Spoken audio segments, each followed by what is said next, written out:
Creator, make your spirit and guidance be in us as we work for the benefit of all our people, for peace and justice in our land, and for the constant recognition of the dignity and aspirations of those whom we serve. Amen.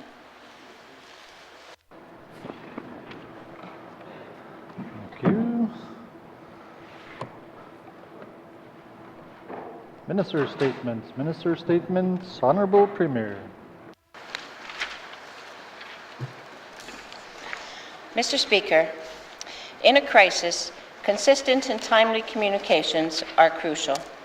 The Government of the Northwest Territories understands the critical role of communications as part of our pandemic response.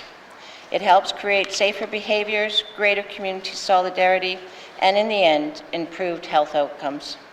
Mr. Speaker, we have said right from the start of the pandemic that our priority is to protect the health and well-being of residents. That is why the COVID-19 Coordinated Secretariat is using every tool at their disposal to connect with residents across the Northwest Territories. In the early days of the pandemic, we launched aggressive public outreach and advertising campaigns aimed at engaging N.W.T residents from our youngest to our elders. These campaigns continue today, evolving as the pandemic changes. Our comprehensive social media strategy allows our message to reach over 20,000 residents every week on Facebook and Twitter. Mr. Speaker, radio reaches residents in 31 of our 33 communities, and it is critical to respecting valued oral traditions. We are running radio ads, many translated into Indigenous languages, 7 days a week. Mr. Speaker, we've been investing in communications, but we have also relied on the northern media to share our message. Through regular media briefings and a relationship built on timely information sharing, residents are kept informed. I want to thank the media for their efforts, as you have played an important part in our success. An important part of how our government operates is building strong partnerships with Indigenous leadership and community governments. These relationships support our ability to educate and inform residents. The Chief Public Health Officer, the Minister of Health and Social Services, the Minister of Municipal and Community Affairs, and I meet regularly with Indigenous leaders and community governments to share information and ensure we are hearing their concerns and working closely with them. Meetings like this are part of our communication efforts and play a valuable role. These partnerships allow us to understand what residents want to know so we can better target our communication efforts and ensure Indigenous leaders and community governments can support their residents and help limit the spread of COVID-19. Mr. Speaker, last month's COVID-19 outbreak in Fort Liard reinforced its importance of partnerships and communications at work in a pandemic response. Key information that residents needed to know was written in plain language and shared with community leadership, first responders, and health officials to ensure message consistency. A door-to-door campaign was launched, and written materials in English and N.W.T were left with residents. We ran radio ads and designed posters in both languages. The Government of the Northwest Territories partnered with CKLB Radio to run a programming, social media, and voicemail call-in campaign called Dear Fort Liard that inspired hundreds of people across the territory to post videos and messages in support of residents.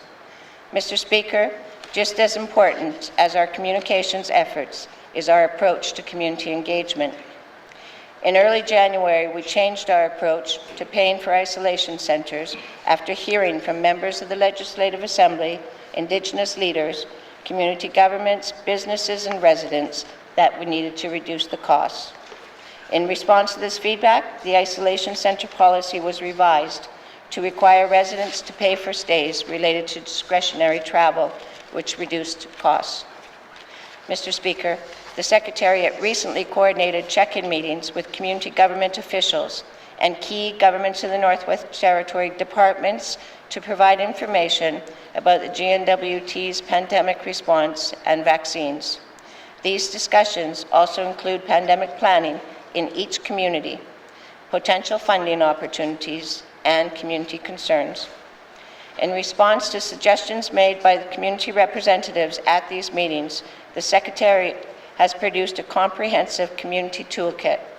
The toolkit contains posters and plain language fact sheets on recovering at home, safety protocols for out-of-territory essential workers, self-isolation, and many other topics. This toolkit is available online and has been provided to community governments and the Northwest Territories Association of Communities. Finally, Mr. Speaker, the Government of the Northwest Territories has been working with the N.W.T. and Yellowknife Chambers of Commerce and N.W.T. Tourism to address some of the concerns of the business community. In response to suggestions raised by the Business Advisory Council, the Secretariat issued a request for tender for isolation center services, which resulted in the issuance of 76 standing offer agreements for these support services. Mr. Speaker, every day we see the success of our communications and engagement work in changing behaviors. This work has normalized wearing masks and keeping a safe distance from others. People understand the importance of self-isolation and following public health orders, and vaccine uptake is high. We are traveling less and staying home more.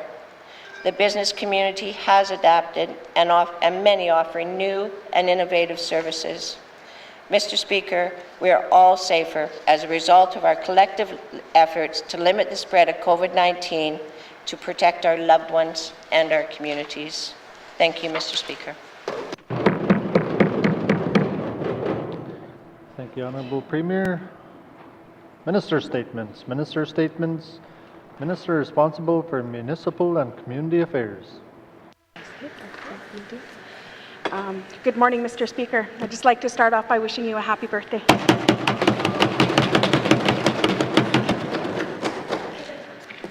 Mr. Speaker, the Northwest Territories Association of Communities on N.W.T represents all 33 of the Northwest Territories incorporated communities.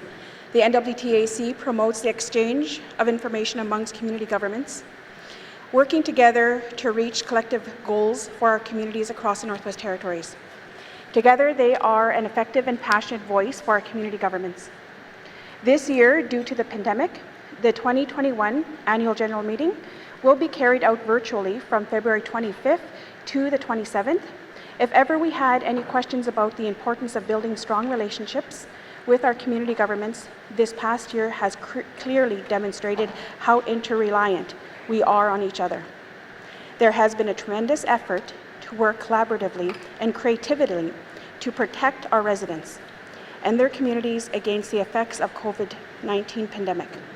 These partnerships we have built are strong because of the development of these relationships with our community governments.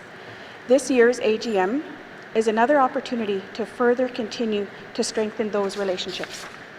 Mr. Speaker, this is a time of complex changes in the world, especially with the effects of COVID-19 pandemic. That we are all experiencing, this meeting remains an excellent networking, information sharing, and collaboration to achieve our mutual goals and provide community governments with a platform to focus on common issues, as well as to provide feedback on government and the Northwest Territories programs and services. I want to congratulate the Northwest Territories Association of Communities on their ability to continue with the AGM, ensuring that information continues to be shared and the work towards common goals continue to be a priority, while doing so in a manner that keeps everyone safe. The virtual agenda for this year N.W.T AGM is set to include many interactive sessions, as well as conducting their organization's core business, such as approval of the financial statements and budgets, as well as the election of new directors. In addition, members will have an opportunity to approve their 2021 resolutions, as well as reforming the resolutions from previous years. One of the highlights of every N.W.T AGM is the ever-popular open discussion with the Premier and Cabinet. I know I'm looking forward to these discussions, as I am sure my colleagues are as well. It is an excellent opportunity to hear directly from the leadership of our communities on their priorities and their concerns. This better enables the government to make informed decisions that reflect on-the-ground realities in our communities. On behalf of the Cabinet, I wish the N.W.T Association of Communities well with their upcoming AGM. I look forward to being a part of these discussions and hearing from communities to better understand their priorities and concerns. Merci, Mr. Speaker. Thank you, Minister. Minister statements, member statements, member statements, member for Haver South. Thank you, Mr. Speaker. Mr. Speaker, it has been a difficult year for many N.W.T residents and businesses, and as the vaccine is rolling out, it appears we are now moving in the right direction.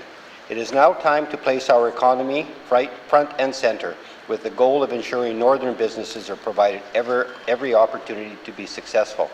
Mr. Speaker, the issue of economic recovery for the Northwest Territories has been a topic of discussion, and rightly so.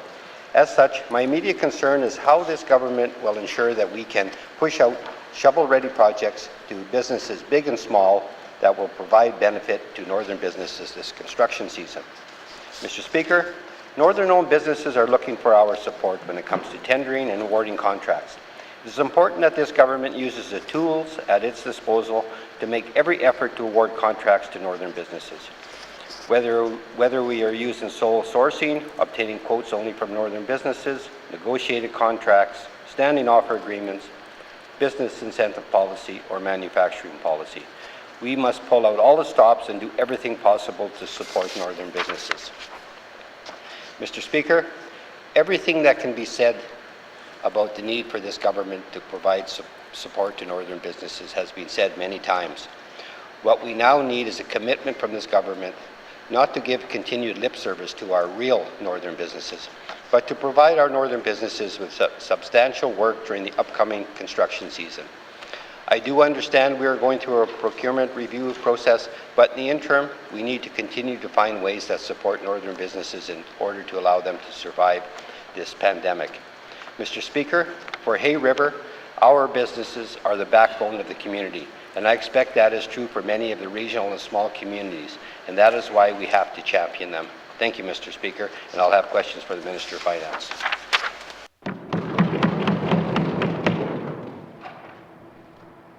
Thank you, member for Haver South. Member statements, member for Ditcho. Merci, Mr. Speaker. Mr. Speaker, I would like to bring attention to an all-important issue facing our communities. It must be understood that First Nations peoples have faced and continue to face many battles dealing with land rights issues, housing, education, jobs, and the residential school legacy. We must also be mindful of the Liberal government agenda of 1969, in which they wanted to wipe out the Indian in our people. First Nations people have faced many obstacles and will continue to do so for as long as this government and other governments ignore the facts and the plight of First Nations in this territory and this country. Mr. Speaker, many N.W.T employees are being hired from out of the territory to deliver programs and services to many First Nations peoples and communities of this north. A majority get placed into our small communities without a thought as to who they are actually dealing with. They do not know the struggles of our people, how we operate as a family system, how we operate as a community. This issue and practice has become commonplace with this government. Merci, Mr. Speaker.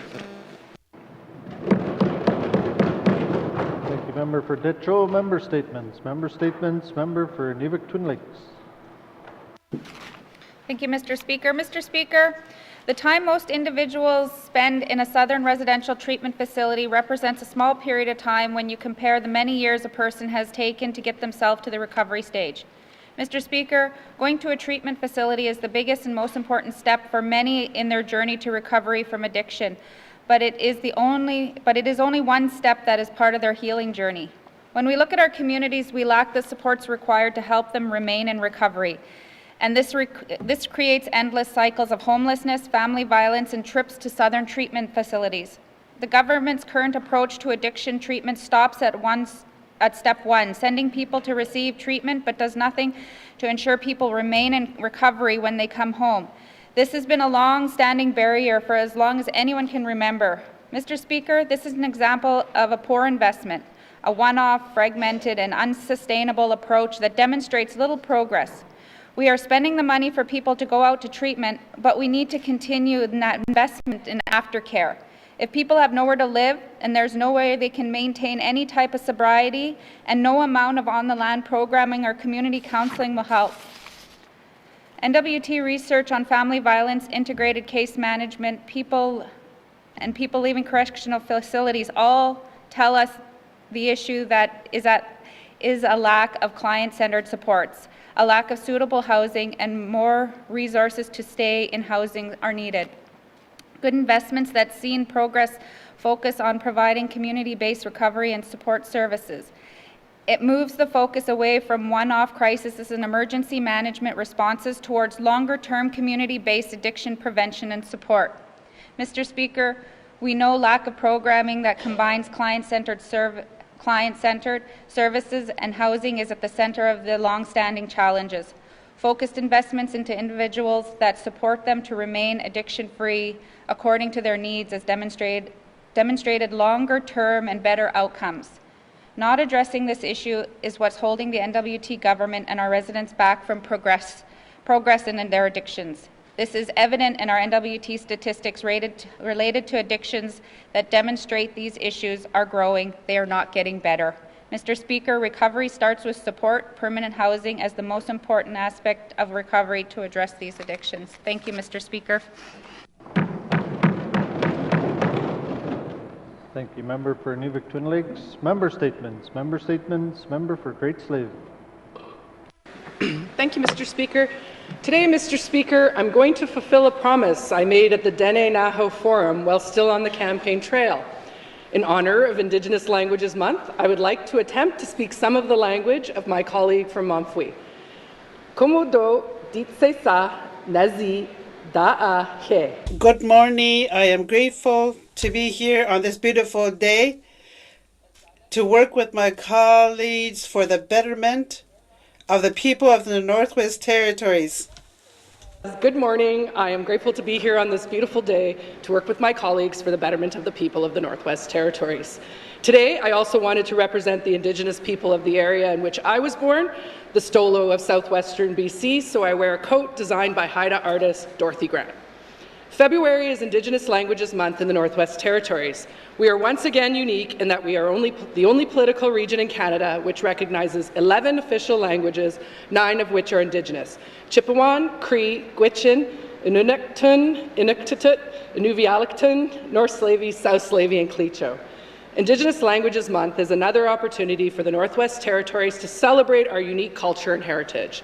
It is important that we preserve and revitalize Indigenous languages through their use and education, as well as implementing new technology to ensure these languages will survive for generations to come.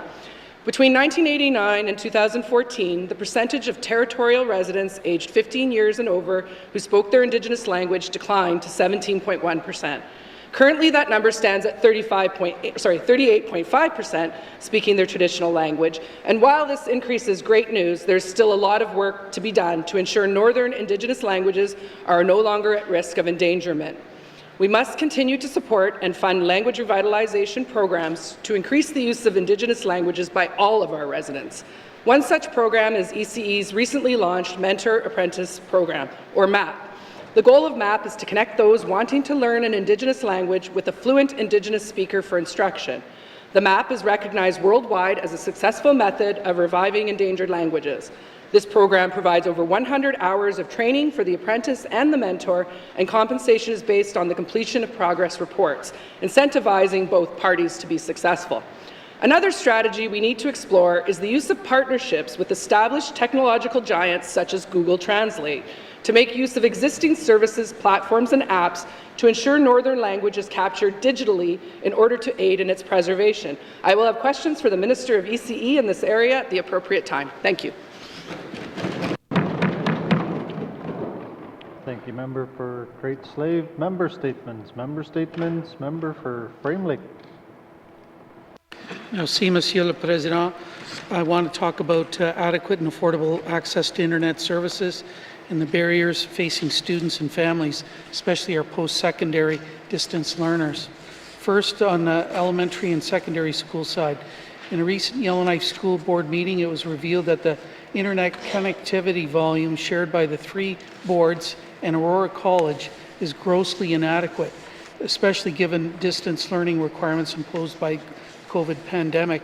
Astonishing as it sounds, YCS, YK1, Aurora College, and CSF-TNO share an internet connection of 300 megabytes per second provided by the N.W.T. Just for context, that's about equivalent to your cable modem at home. And this is for 4 entire school organizations. This is totally inadequate allotment. Consider that there are 1,700 users in YCS alone, and this usage is not streaming content or videos, just for day-to-day operations. Even without the increased distance demands of COVID-19, providing students adequate opportunity to learn and use technology is an essential part of modern education. Failure to provide needed technical infrastructure puts our students at a disadvantage compared to learners in other jurisdictions and even within communities here. Inadequate connectivity was rated in a recent teacher survey conducted by YCS as the #1 problem affecting performance and wellness. The school board also noted that routine service calls to N.W.T's Technology Service Center were not resolved in a timely manner, which adds to frustration of teachers and students. Accessibility and affordability present further problems for distance education. Even though so-called unlimited bandwidth is coming to northern communities, the $100 plus costs of adequate home plans creates a digital divide in communities, including Yellowknife. Likewise, students of post-secondary distance programs face increasing internet charges that can be crippling, and although there is now a technology support grant as part of student financial assistance, it is not adequate to allow for the access students require. Other questions for the Minister of Education, Culture and Employment on putting our students on an adequate and affordable technical footing. Merci, Mr. Speaker. Thank you, member for Frame Lake. Member statements. Member statements. Member for Tunde-Welde. Mr. Speaker.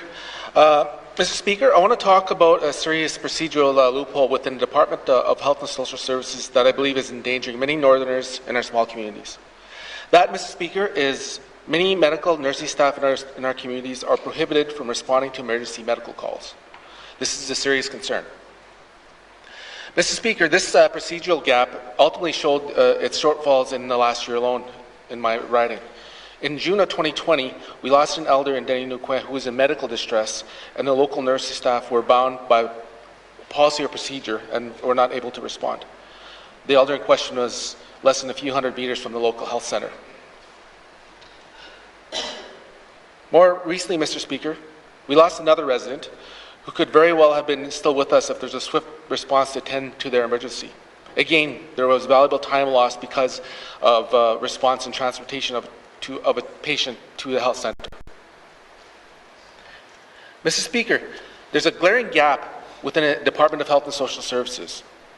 If you were in a small community and called 911 right now for a medical emergency, you would need to be transported by a friend or RCP, for example, to get the medical attention you would need. That's a problem. Mr. Speaker, I do understand the need to protect our local medical staff and prevent them to put them in compromising situations. However, I strongly feel that Health and Social Services need to step up their game and work with our communities to help prepare them on what to do in the event of emergency. COVID, I understand, has impacted many of our government initiatives, but we still need to do our very best to ensure that our residents get the best service and attention they could get. Mr. Speaker, I'll have questions for the Minister of Health and Social Services at the appropriate time. Thank you, member for Tunde-Welde. Member statements. Member statements. Member for Thabatra. Thank you, Mr. Speaker. Mr. Speaker, today I would like to use my member statement to thank and acknowledge the church community in Fort Smith. Mr. Speaker, there are 3 churches in my community, the Anglican, the Catholic, and Pentecostal. The church community in Fort Smith has become a core constituency of the town itself. The church community contributes to the entirety of the community of Fort Smith. They want Fort Smith to thrive and do well, along with the rest of the N.W.T.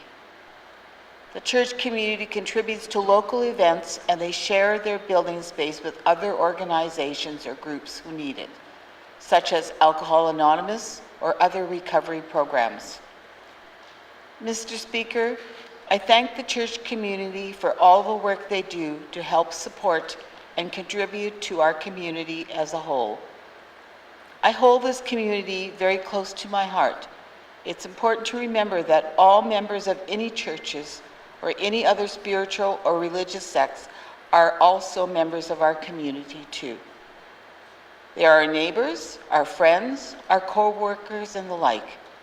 So for these reasons, I thank the church community for their dedication, hard work, and the spiritual aspects of serving the amazing community of Fort Smith.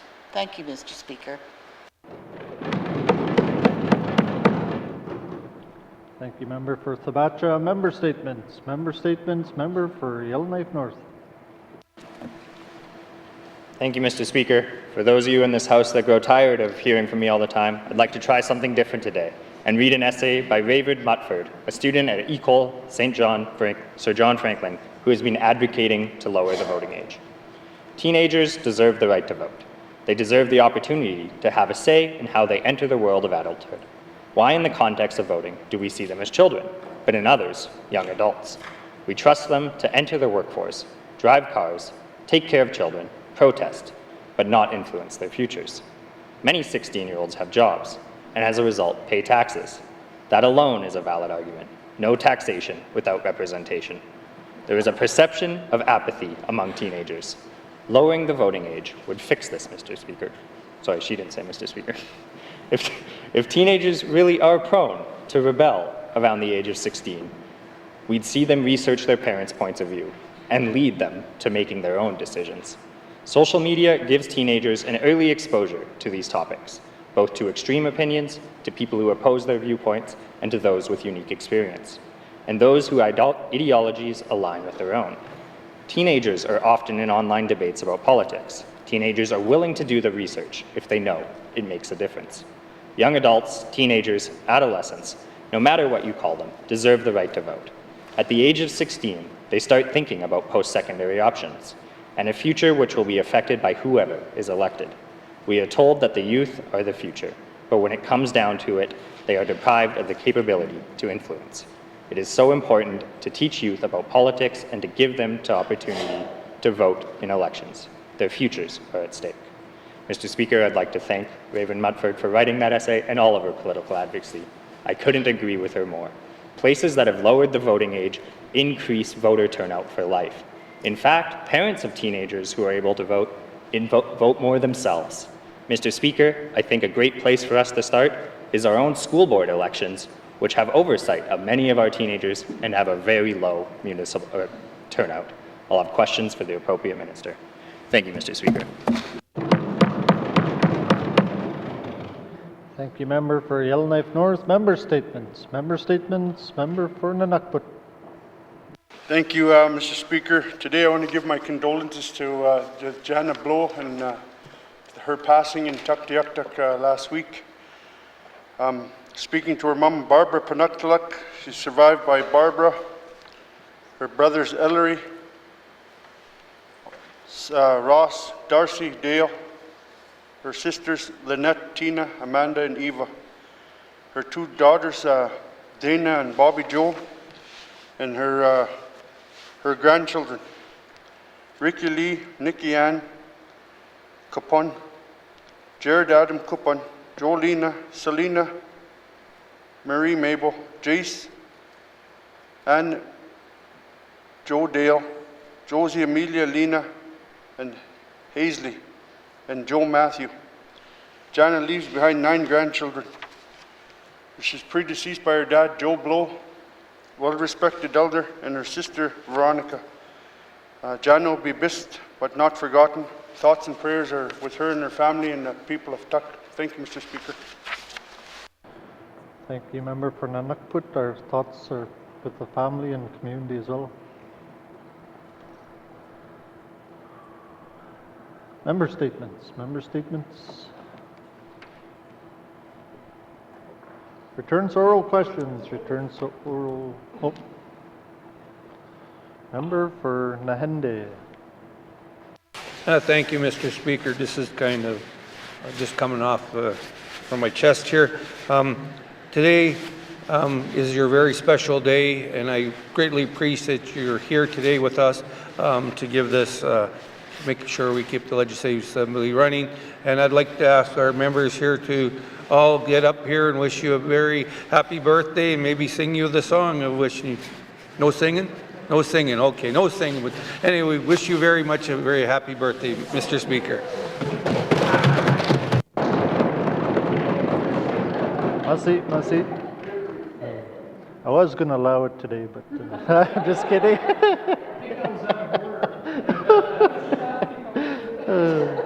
Returns to oral questions. Returns to oral questions. Recognition of visitors in the gallery. Recognition of visitors in the gallery. Acknowledgements. Acknowledgements. Oral questions. Member for Haverford South. Thank you, Mr. Speaker. Questions I have are for the Minister of Finance.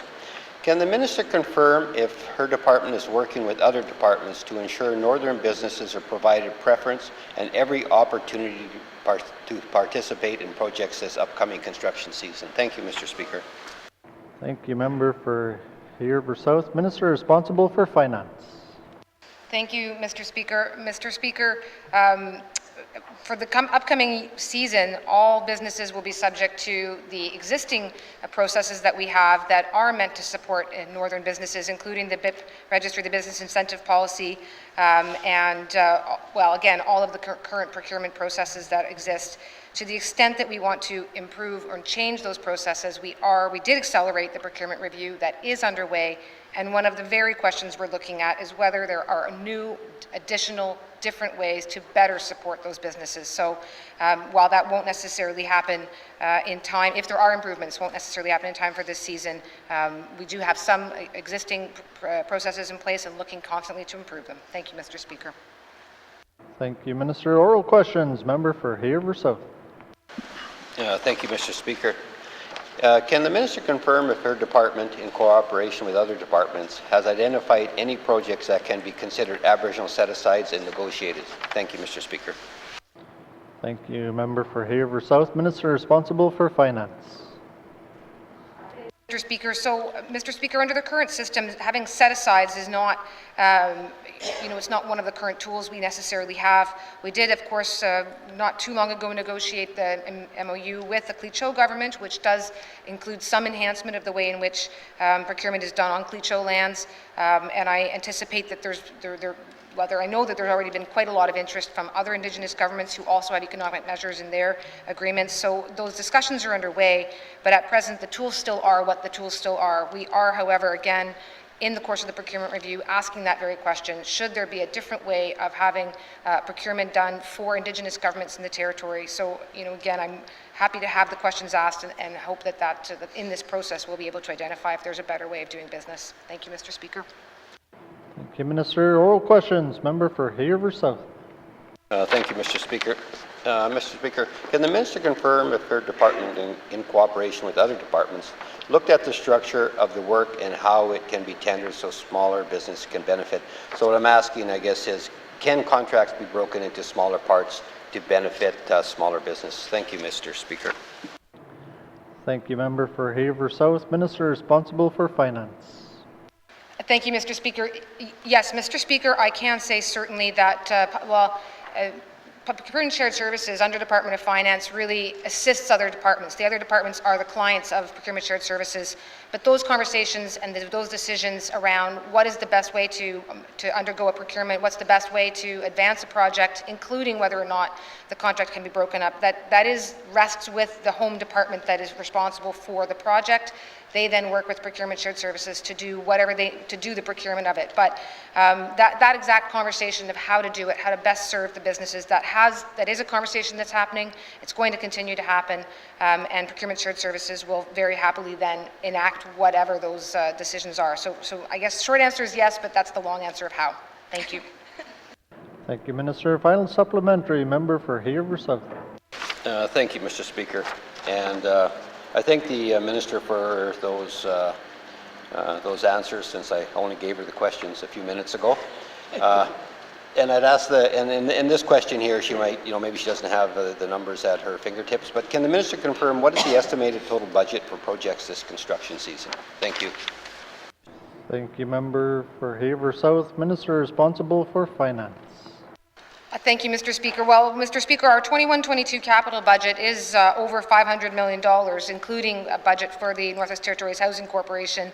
And 2021, our capital spend was already $293 million. So, money is getting out the door. There were some challenges last year, no doubt, with COVID and some of the challenges that would have imposed in terms of supply, in terms of exemptions for people moving even around the territory.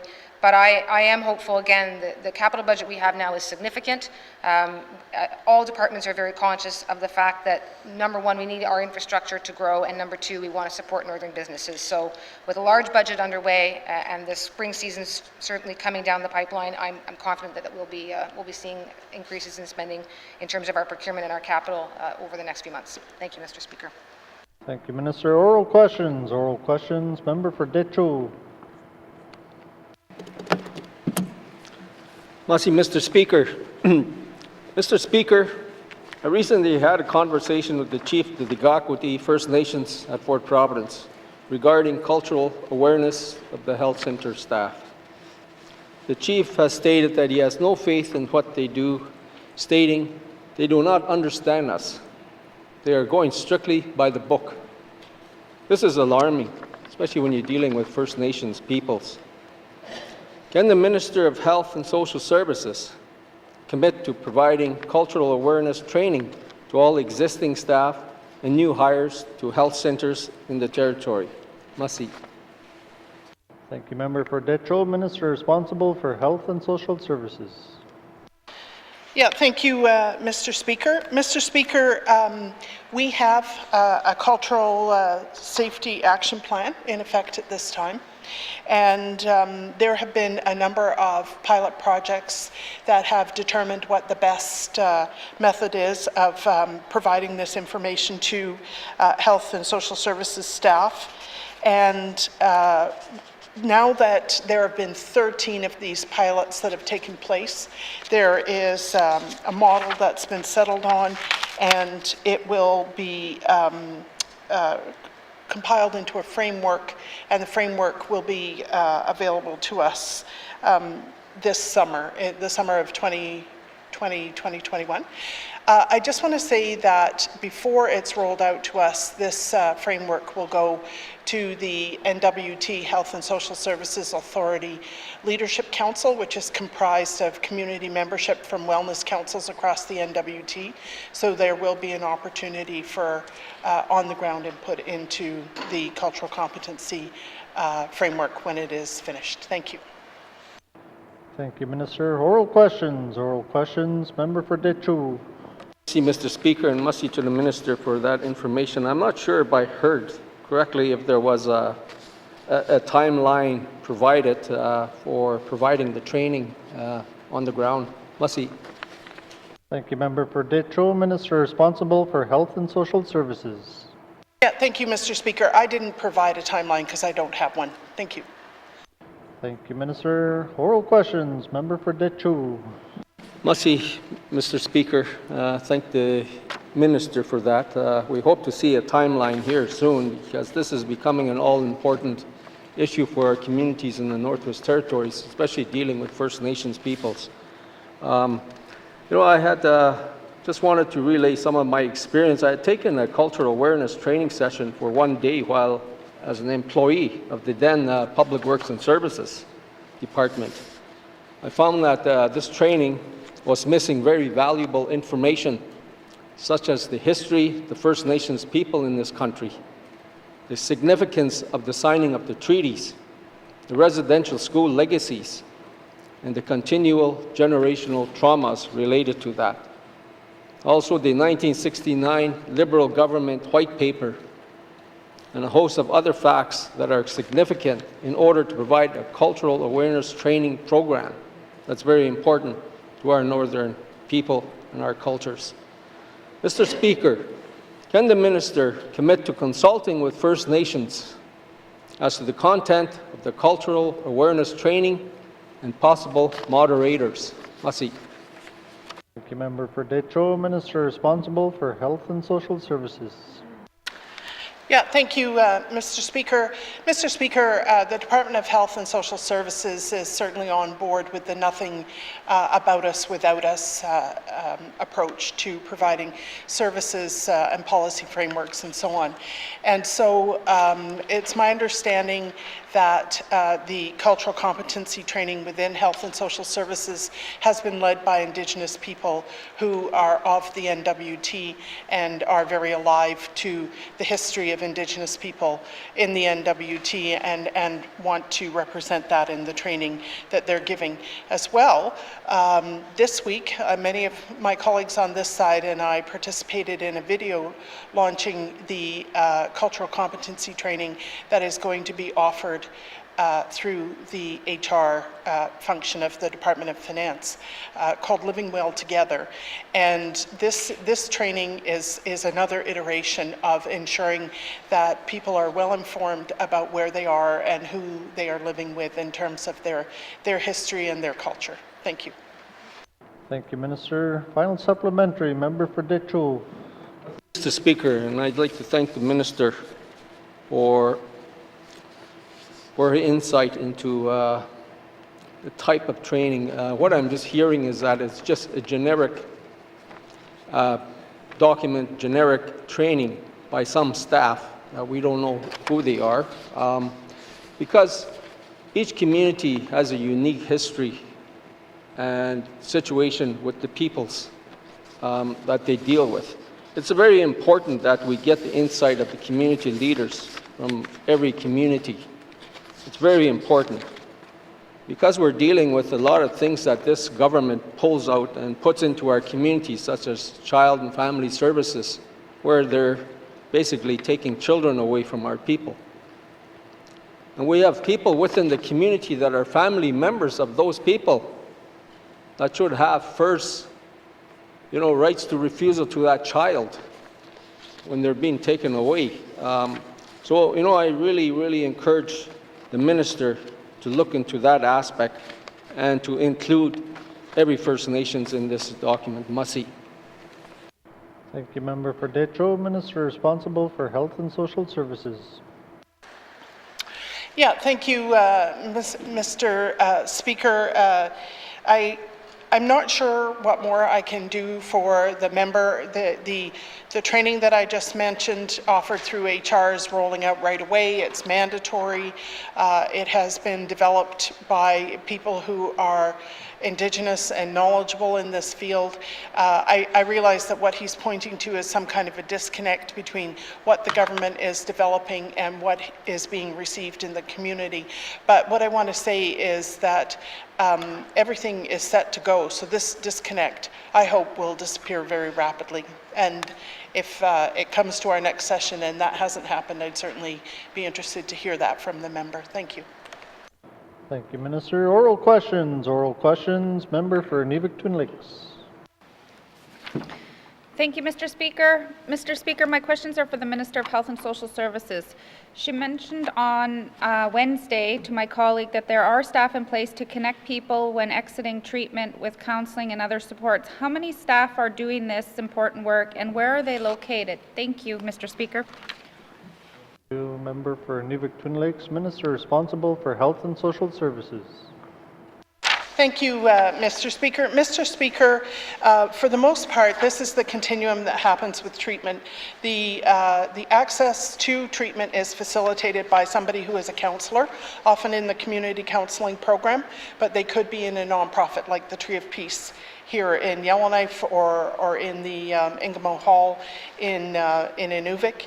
And as soon as that person is referred and accepted into treatment, there is an expectation that planning for aftercare begins immediately. And so the counsellor will begin that aftercare planning, will be in discussion with the client while that person is in treatment, and connect with that client as soon as they arrive back in their home community to ensure that there is a continuum of services to help that person to remain sober. The member talked quite a bit about housing. We know that housing is absolutely crucial to maintaining sobriety. Unfortunately, we don't have enough housing, as the member well knows.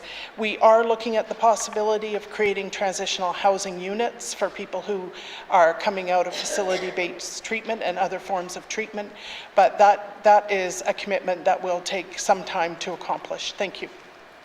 Thank you, Minister. Oral questions. Member for Inuvik Twin Lakes. Thank you, Mr. Speaker, and thank you to the Minister. Will the Minister commit to having staff being, if they're government staff, this is the department that falls under her, proactive, if they're the ones sending out, or if we're paying for them to go out for treatment, proactive in connecting with all residents exiting treatment facilities to ensure that they have some sort of process and follow-up and support coming from treatment. Thank you, Mr. Speaker. Thank you, Member for Inuvik Twin Lakes. Minister responsible for Health and Social Services. Yeah, thank you, Mr. Speaker. Mr. Speaker, in order to go to facility-based addictions treatment, it's necessary for a referral to happen from somebody who is a physician, a counselor, whether that's in the nonprofit sector, in the friendship centers, or within the community counseling program. So there is a relationship that is established there that goes from the referral, includes check-ins during the treatment duration, and then follows up when the person exits. This is a program standard. This is not something that's optional for counselors. We expect this to be done in each and every case. The thing that does happen, though, is that people come out of treatment and they don't take up that relationship again. They don't follow up with their appointments and other contacts that have been made on their behalf.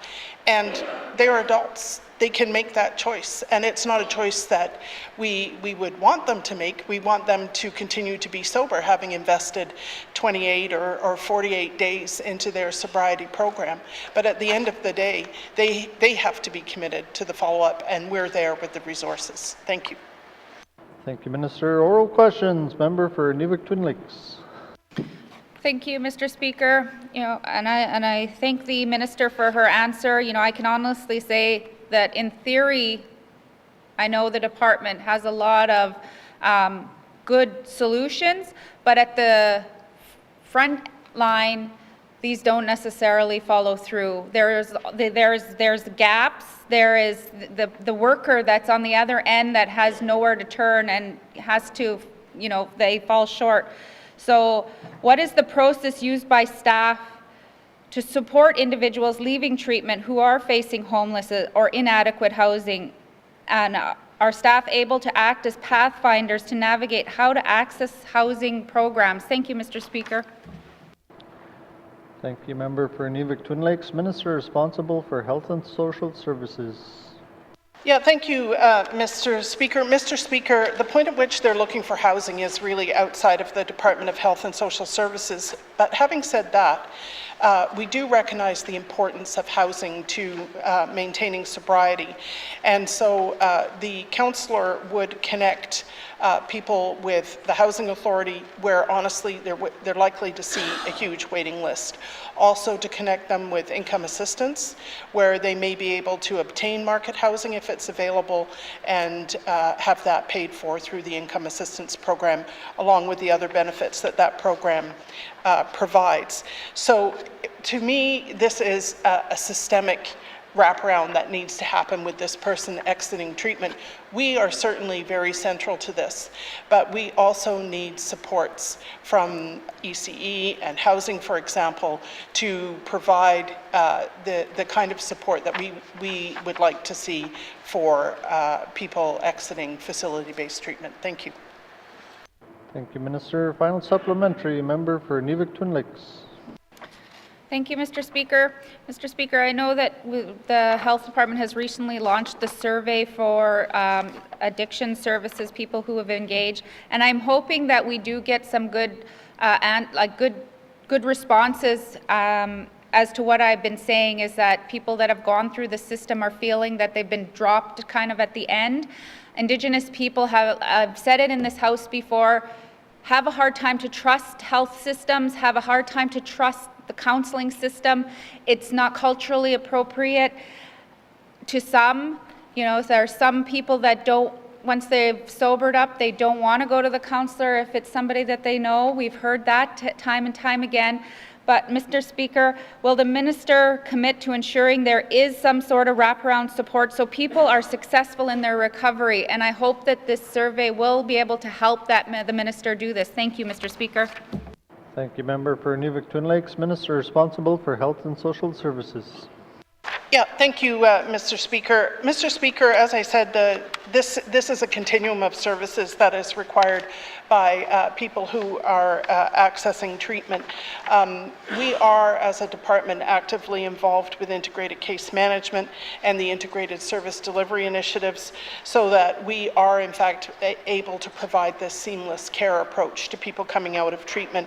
With respect to the survey, I am delighted to say that in the first week it was offered, we had in excess of 300 responses. We certainly look forward to more by the end of March. This survey is available in hard copy at health centres, and it's also available online.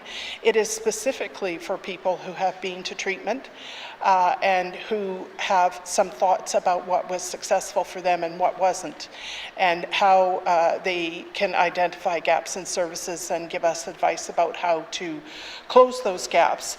So I'm confident that this survey, a one-of-a-kind survey, will provide us with some very valuable information. That information will be collated and put into a report, and that report is due at the end of May. Thank you. Thank you, Minister. Oral questions. Oral questions. Member for Great Slave. Thank you, Mr. Speaker. Mr. Speaker, my questions are for the Minister of ECE. When I was lucky enough to be able to still travel through Europe, I used Google Translate a lot to order food and not get myself lost. So my question for the Minister is there an online translation tool such as Google Translate to assist students in oral proficiency of Northwest Territories Indigenous languages? Thank you, Mr. Speaker. Thank you, member for Great Slave. Minister responsible for Education, Culture and Employment.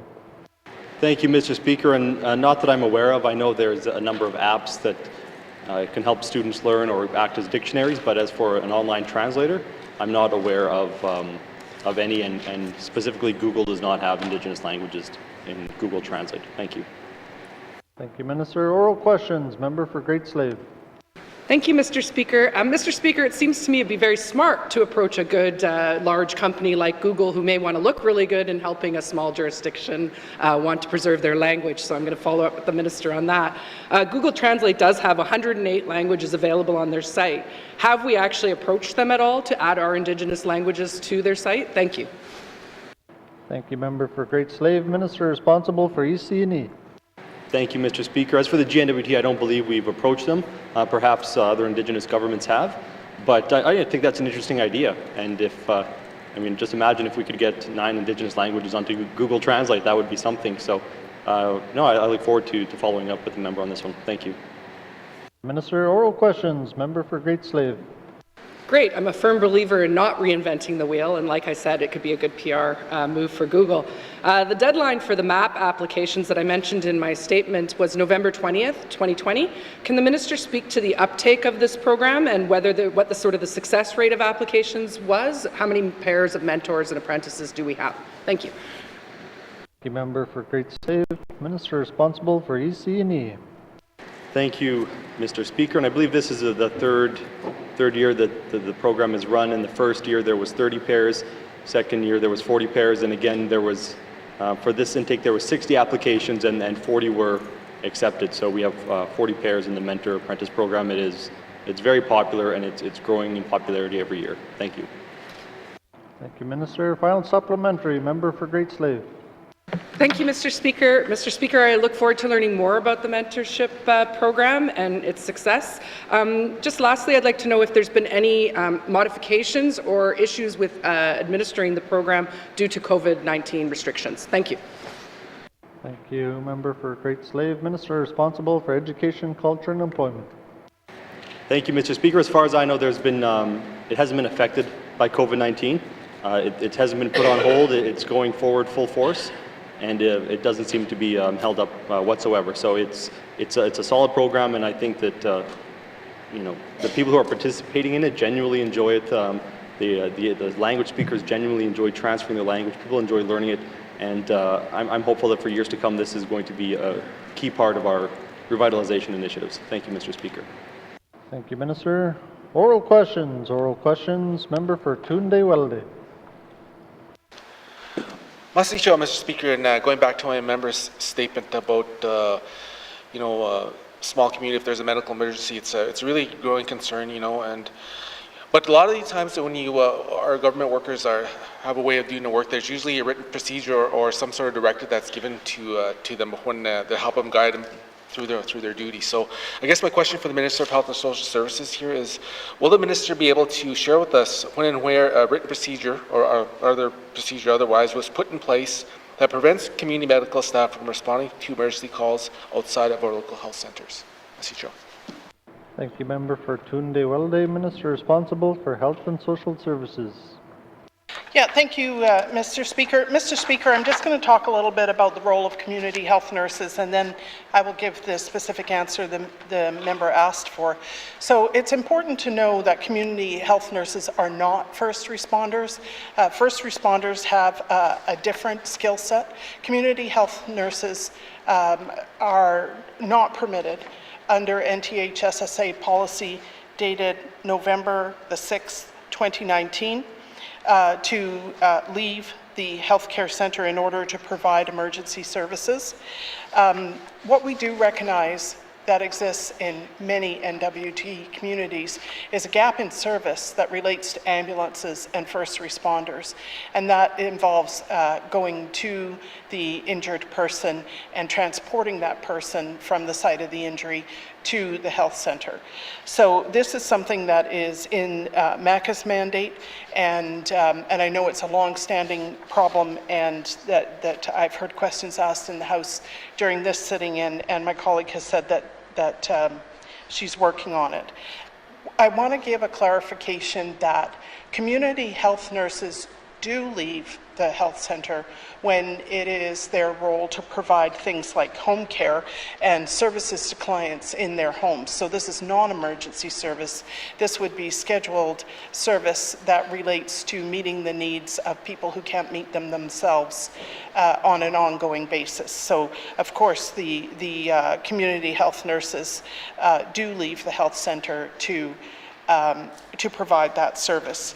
So the NTHSSA policy is dated November 6, 2019. There were some policies in place that were similar prior to the amalgamation of the health boards, and I am happy to provide the member with a copy of that policy for him to review. Thank you. Thank you, Minister. Oral questions. Oral questions. Member for Tunde Welde. Mr. Speaker, and yeah, thank you very much for that. I'd like to take a look at that document. I think it's important that we have open lines of communications with our small communities and our service, and how we deal with these calls. But like I said, I want to make sure that our residents get as much out of we can out of our government departments. And that leads to my next question. So how do we increase community opportunities for first aid training or first responder training in the N.W.T? Thank you, member for Tunde Welde. Minister responsible for Health and Social Services. Yeah, thank you, Mr. Speaker. Mr. Speaker, first aid training is within the Department of Municipal and Community Affairs, and I'm certainly interested in working with them to understand what it is they provide. But at this point, it's not a Health and Social Services role, so I don't have the specifics the member's looking for. Thank you. Sir, oral questions. Member for Tunde-Welde. Let's see. Cho, Mr. Speaker, so it's okay. I'm starting to get a little bit of a clearer picture now. So, I guess maybe when I have time, maybe I'll have some more questions for Minister Maca. But I guess maybe I'm hoping the minister could probably help, maybe answer, give some shed some more light on this. Is the minister able to answer that if first aid or first responder training is tracked in N.W.T at all, in any way, shape, or form? Merci, Cho.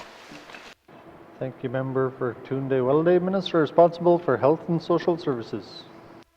Thank you, Mr. Speaker. Mr. Speaker, this training is not provided within the Department of Health and Social Services or the health authorities, and so I don't have the information the member is asking for, but he may be able to get that from MACA. Thank you. Thank you, Minister. Final supplementary oral questions. Member for Yellowknife North. Thank you, Mr. Speaker. My questions are for the Minister of Education, Culture and Employment, who I know has plans to bring forward the Education Act. And as part of that, my question is, would he show his support for students and allow them to vote in their school board elections at age 16? Thank you, Mr. Speaker. Thank you, member for Yellowknife North. Minister responsible for Education, Culture and Employment. Thank you, Mr. Speaker. This isn't something that's currently on the radar, but I'm not opposed to the idea. I think that it's not a bad idea, actually, allow having 16-year-olds vote for school board reps. That being said, there's implications in terms of administration. So the DEA right now, they share their elections with the municipalities, and so there's enumerations that are shared, and you have to be a certain age to vote in a municipal election. And if now we're adding another cohort of people, there's those costs as well. So it's not like it's just something I can sign off and do. There's other acts involved. But that being said, I'm happy to have the discussion. Thank you, Mr. Speaker. Thank you, Minister. Oral questions. Member for Yellowknife North. Thank you, Mr. Speaker. Yeah, I hope to also ask questions of the Minister of Municipal Community Affairs. So maybe if we change the remuneration there, then they'll line up. Yeah, I think the other option here would be to give the school boards the option of whether they want to lower it themselves and, let them decide. So as part of the Education Act, is the minister willing to reach out to the DEAs and see if they have any input on lowering the voting age or any of the changes to how they run their elections? Thank you, Mr. Speaker.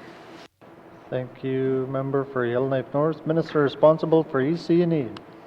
Thank you, Mr. Speaker. And yeah, I can bring this up with the local school boards. I meet with the chairs of the DEAs and DECs on a regular basis, and we are soon to start engaging formally on the modernization of the Education Act. So I'll be engaging with them, and really if anyone, any resident of the Northwest Territories thinks that this is a change that is worthwhile, then they can provide that input as well. So I'm not only asking the school boards, I'll ask everyone in the territory. Thank you, Mr. Speaker. Thank you, Minister. Oral questions. Member for Yellowknife North. No further questions, Mr. Speaker. Thank you, member for Yellowknife North. Member state or oral questions. Oral questions. Member for Frame Lake. Merci, Monsieur le Président. My questions are for the Minister of Education, Culture and Employment. I noted in my statement that YK1, YCS, CSF and Aurora College share the same meager bandwidth through a data feed provided by N.W.T for all four institutions. Can the Minister confirm that he's aware of this problem and what is he doing about it? Merci, Mr. Speaker. Thank you, member for Frame Lake. Minister responsible for Education, Culture and Employment. Thank you, Mr. Speaker. I'm aware that everyone in the territory has bandwidth issues, and there's bandwidth issues here at the Legislative Assembly. There's bandwidth issues at my office in Hay River that's on the government internet. There's bandwidth issues at my house, so I know there's bandwidth issues. And yes, I'm aware that schools also have them. It's been brought to my attention. ECE works with the school boards and with the Department of Infrastructure as a facilitator, because it's not ECE who who operates the internet, who invests in the infrastructure. And that's a different department, but we do act as that intermediary and we bring those concerns forward. And I'd like to say that the 4 schools in Yellowknife, you know what, I'll leave it at that. There's some technical stuff. I don't want to get into it because I don't want to get it wrong. So I'll perhaps leave it for my colleague at another date. Thank you. Thank you, Minister. Oral questions. Member for Frame Lake. Merci, Monsieur le Président. I want to thank the Minister. I know he's a fabulous facilitator, and I look forward to him working even harder on this issue. But I mentioned dissatisfaction that has been expressed by teachers with poor response times for internet and technology issues that N.W.T is supposed to help with. Will the Minister take this up with his colleague, the Minister of Infrastructure, and ensure that service calls affecting our educational needs receive the necessary attention? Merci, Mr. Speaker. Thank you, Member for Frame Lake. Minister responsible for EC&E. Thank you, Mr. Speaker. Already done. Fabulous. Thank you, Minister. Oral questions. Member for Frame Lake. Merci, Monsieur le Président. I want to thank the Minister. I'm on a roll here. I better keep going. As bad as the situation may be here in Yellowknife, I'm sure it's much worse in other regions and communities, and it creates a real digital divide here. Can the Minister explain what his department is doing to ensure accessible and affordable internet access for all of our students? Merci, Mr. Speaker. Thank you, Member for Frame Lake. Minister responsible for EC&E. Thank you, Mr. Speaker. So this is a topic discussed frequently around the cabinet table. ECE doesn't have responsibility over this. Of course, the Minister of Finance is often answering questions about this in the House. The Minister of Infrastructure is responsible for the government infrastructure. But I have conversations with both of them. At the national level, I have conversations with the other Ministers of Education of Canada, and we've approached the federal government about the need for investments in broadband infrastructure. The Student Financial Assistance Program has provided a monthly technology grant of $100 to help students access funding. Students who attend Aurora College were eligible for a one-time grant to help set up internet, and so there's a number of different things that we're doing. We also need to look at how internet is being used in schools. We need to monitor it. And so there's hardware in place for that, and I think we can be more effective with using that. And we also understand that you don't need internet for everything in schools. Yes, it's great, but I think most people in here got through school without using the internet in every single class, for better or for worse. But it can be done. So through blended learning, we can also mitigate some of those challenges. Thank you, Mr. Speaker. Thank you, Minister. Final supplementary. Member for Frame Lake. Merci, Monsieur le Président. I want to thank the Minister for that. And sure, I recognize that this issue cuts across many departments, but this is becoming a real issue for low-income families and post-secondary students. So, and unless our students have access and affordable internet, education is not universal. So I want to ask the Minister, within his authority, what is he doing to remove barriers related to internet accessibility and affordability for families and students? Merci, Mr. Speaker. Thank you, Member for Frame Lake. Minister responsible for education, culture, and employment. Thank you, Mr. Speaker. And I would just be repeating everything I said. Maybe I jumped the gun and answered the question too early, but the member can refer to my last answer. Thank you, Mr. Speaker. Thank you, Minister. Oral questions. Oral questions. Member for Yellowknife North. Thank you, Mr. Speaker. I think I got a bit of a win from the Minister of ECE about looking into lowering the voting age for the Education Act, which covers our school boards. But I think this step is also appropriate at the community level. And so my question is for the Minister of Community Affairs, is she willing to support our youth and lower the voting age for municipal elections? Thank you, Mr. Speaker. Thank you, Member for Yellowknife North. Minister responsible for Municipal and Community Affairs. Thank you, Mr. Speaker. Since the voting age was reduced in Canada in 1970 from age 21 to 18, there has been many attempts to lower the age voting group, including recent discussions nationally about the federal elections. But however, in the Northwest Territories, this has not been brought to us as a concern from NWTAC, but it doesn't stop us from having that discussion. I will be meeting with NWTAC this weekend, and we will be discussing topics around elections in the Northwest Territories, and I will bring this up at that table. Thank you, Mr. Speaker. Thank you, Minister. Oral questions. Member for Yellowknife North. Thank you, Mr. Speaker. Yeah, I've canvassed this with a few mayors and a few communities, and I think there's a mixed response. But I think one of the solutions there is just simply give our municipalities more control over their elections and more control over residency requirements, age requirements, or how they want to run their own elections. So, as part of bringing this forward to the NWTAC, and I'm happy to hear that from the minister, could the minister also bring forward lowering the voting age to 16, or at least giving municipalities an option to make that choice themselves? Thank you, Mr. Speaker. Thank you, Member for Yellowknife North. Minister responsible for MACA. Thank you, Mr. Speaker. I will have this. I will bring this up at the table and looking at the lowering the age of the voting age of 16. But I also want to just inform the member that as the Northwest Territories, we do recognize Northern youth in politics. We do have the Northern Parliament Youth Program here at the Legislative Assembly, and also MACA does provide leadership opportunities for our communities in the surrounding communities.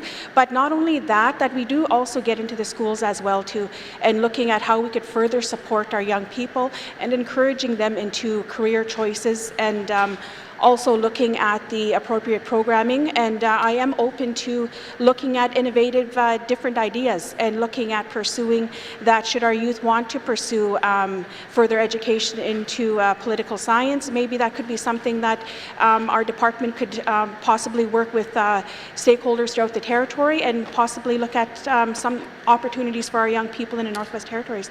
Thank you, Mr. Speaker. Thank you, Minister. Oral questions. Oral questions. Member for Frame Lake. Merci, Monsieur le Président. My questions are for the Minister of Infrastructure.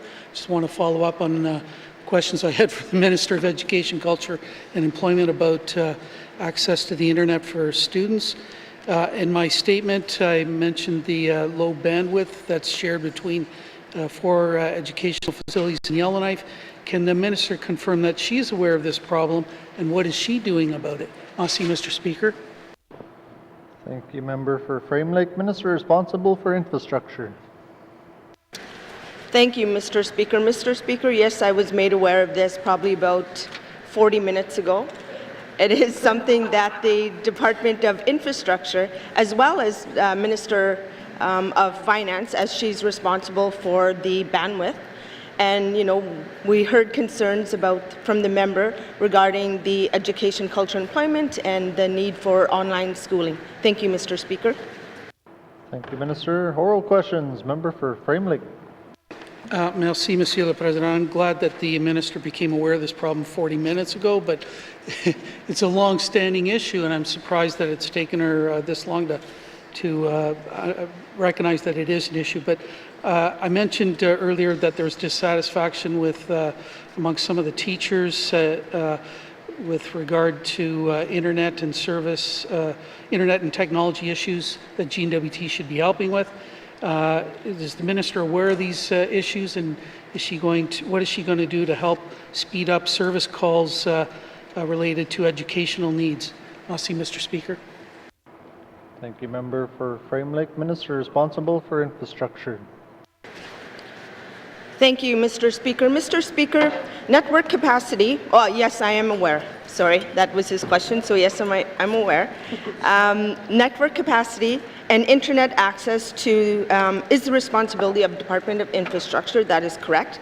Our Technology Service Center and ECE, we've been working closely with TSC throughout the year to facilitate the exchange of information and support between TSC and Department of Education. To this end, we have shared concerns from some of the schools in the territories and provide updates on the work to address some of the connectivity issues, and which in turn we have passed along where appropriate. Thank you, Mr. Speaker. Thank you, Minister. Oral questions. Member for Frame Lake.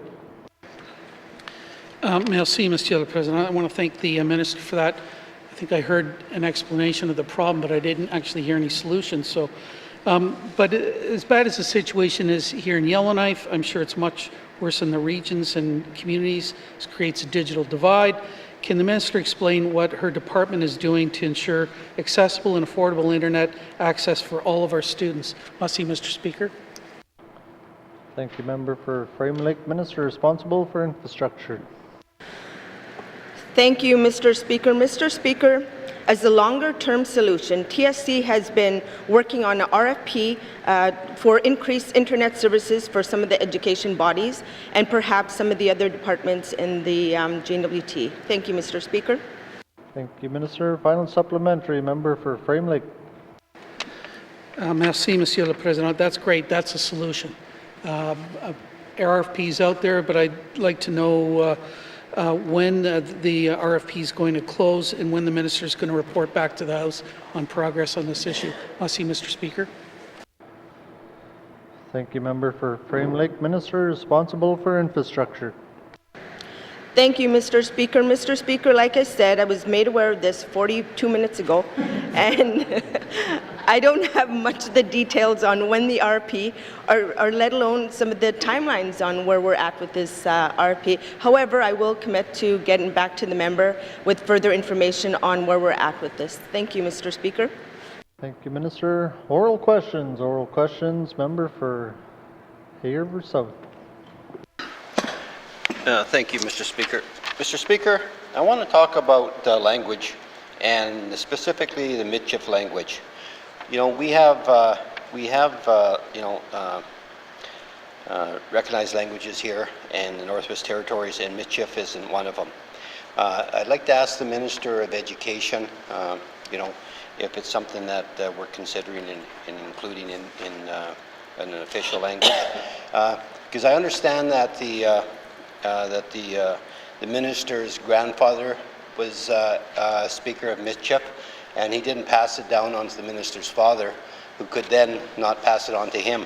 So I would just ask the minister if he has considered, and if this government has considered, I guess, if Michif could be a language that could be included as an official language in the Northwest Territories. Because I've been getting that, I've also had the concerns that it's not from other constituents in Hay River and throughout the Northwest Territories. Thank you.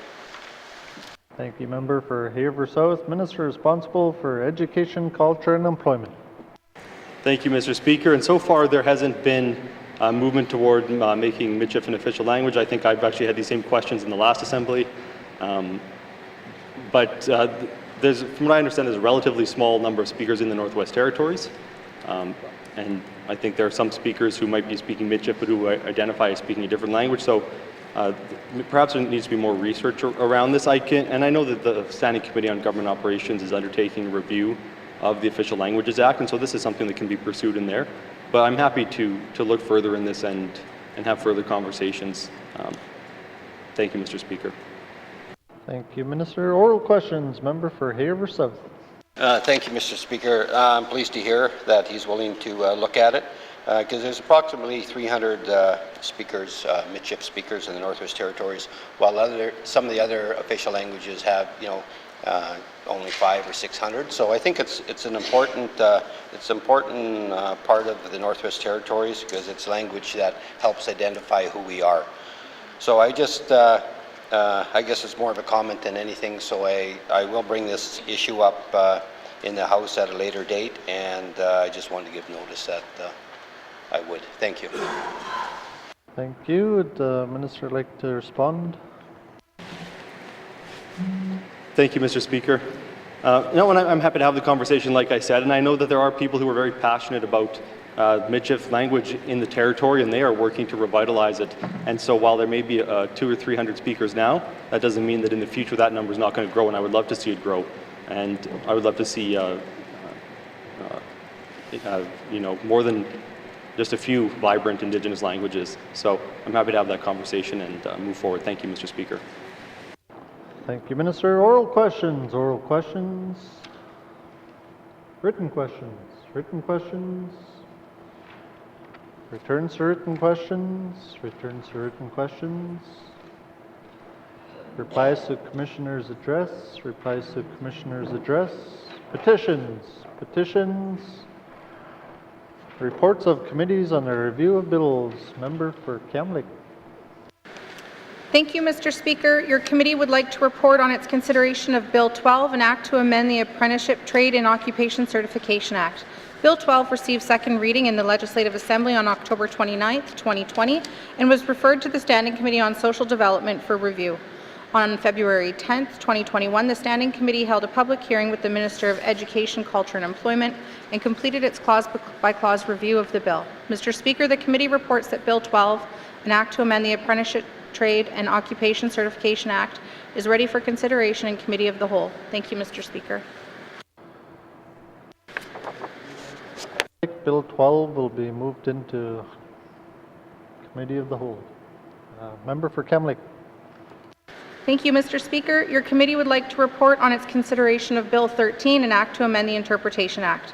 Bill 13 received second reading in the Legislative Assembly on October 29, 2020, and was referred to the Standing Committee on Social Development for review. On February 9, 2021, the Standing Committee held a public hearing with the Minister of Justice and completed its clause-by-clause review of the bill. Mr. Speaker, the committee reports that Bill 13, an act to amend the Interpretation Act, is ready for consideration in Committee of the Whole as amended and reprinted. Thank you, Mr. Speaker. Thank you, Member for Kamlik. Bill 13 will be moved into Committee of the Whole of Bills and Other Matters. Thank you, Member for Kamlik. Thank you, Mr. Speaker. Your committee would like to report on its consideration of Bill 14, an act to amend the Securities Act. Bill 14 received second reading in the Legislative Assembly on October 29, 2020, and was referred to the Standing Committee on Social Development for review. On February 11, 2021, the Standing Committee held a public hearing with the Minister of Justice and completed its clause-by-clause review of the bill. Mr. Speaker, the committee reports that Bill 14, an act to amend the Securities Act, is ready for consideration in Committee of the Whole. Thank you, Mr. Speaker. Thank you, Member for Kamlik. Bill 14 will be also moved into Committee of the Whole of Bills and Other Matters. Reports of committees on the review of bills. Reports of committees on the review of bills. Reports of standing and special committees. Reports of standing and special committees. Tabling of documents. Tabling of documents. Minister responsible for Municipal and Community Affairs.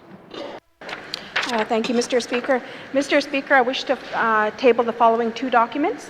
Follow-up letter for oral questions, 549-19 bracket 2, Frontier Lodge, and follow-up letter for oral questions, 544-19 bracket 2, funding for bus services in Reindeer Point. Thank you, Mr. Speaker. Thank you, Minister. Tabling of documents. Tabling of documents. Member for Tunde Welde. Mr. Speaker, I wish to table an academic paper from the International Journal of Indigenous Health entitled Urban Land-Based Healing in Northern Intervention Strategy. Mr. Speaker. Thank you, Member for Tunde Welde. Tabling of documents. Tabling of documents. Member for Frame Lake. Merci, Monsieur le Président. I wish to table the following document.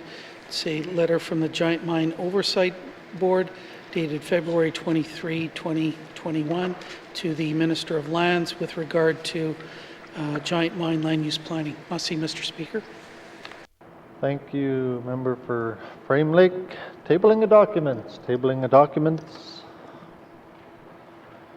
Notices of motion. Notices of motion. Motions. Motions. Notices of motion for the first reading of bills. Notices of motion for the first reading of bills. First reading of bills. First reading of bills. Second reading of bills. Second reading of bills.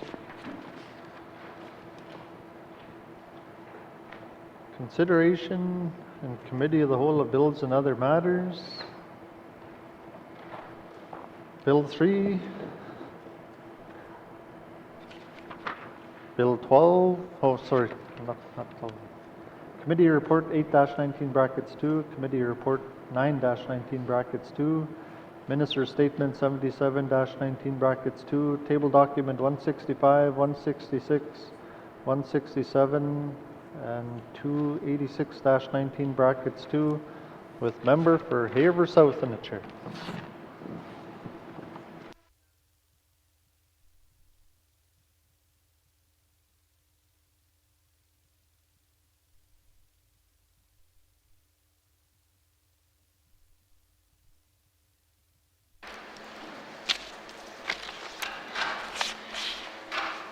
feel nervous with Lisa watching me.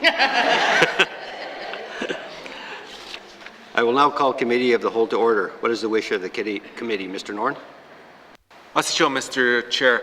Committee wishes to consider table document 286-19 bracket 2, main estimates 2021-2022, Department of Health and Social Services. Mr. Chair.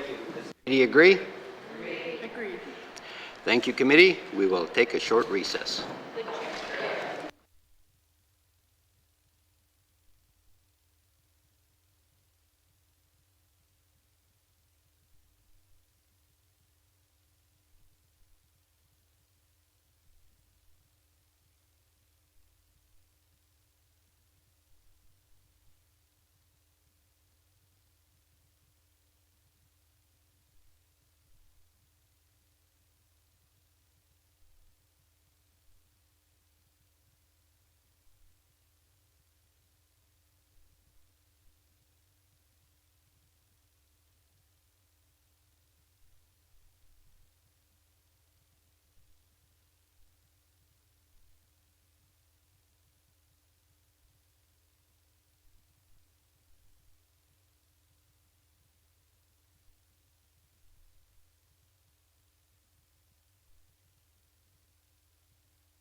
I'll call a committee of the whole to order.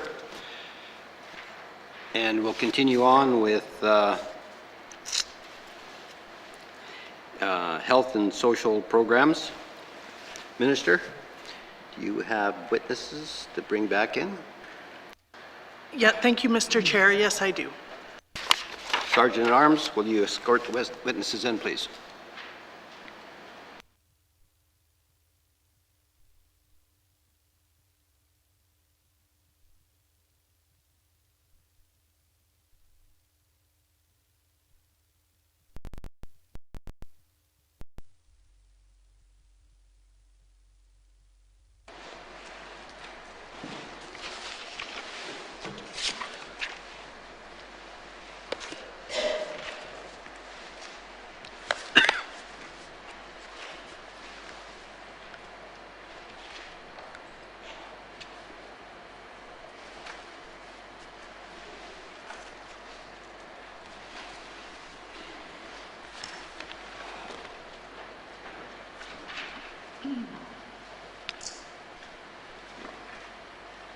Okay, Minister, would you like to reintroduce your witnesses?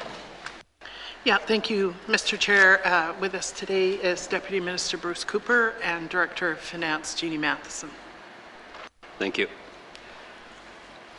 Okay, committee, we'll continue on with health and social programs, beginning on page 179 with information on page 183. Questions?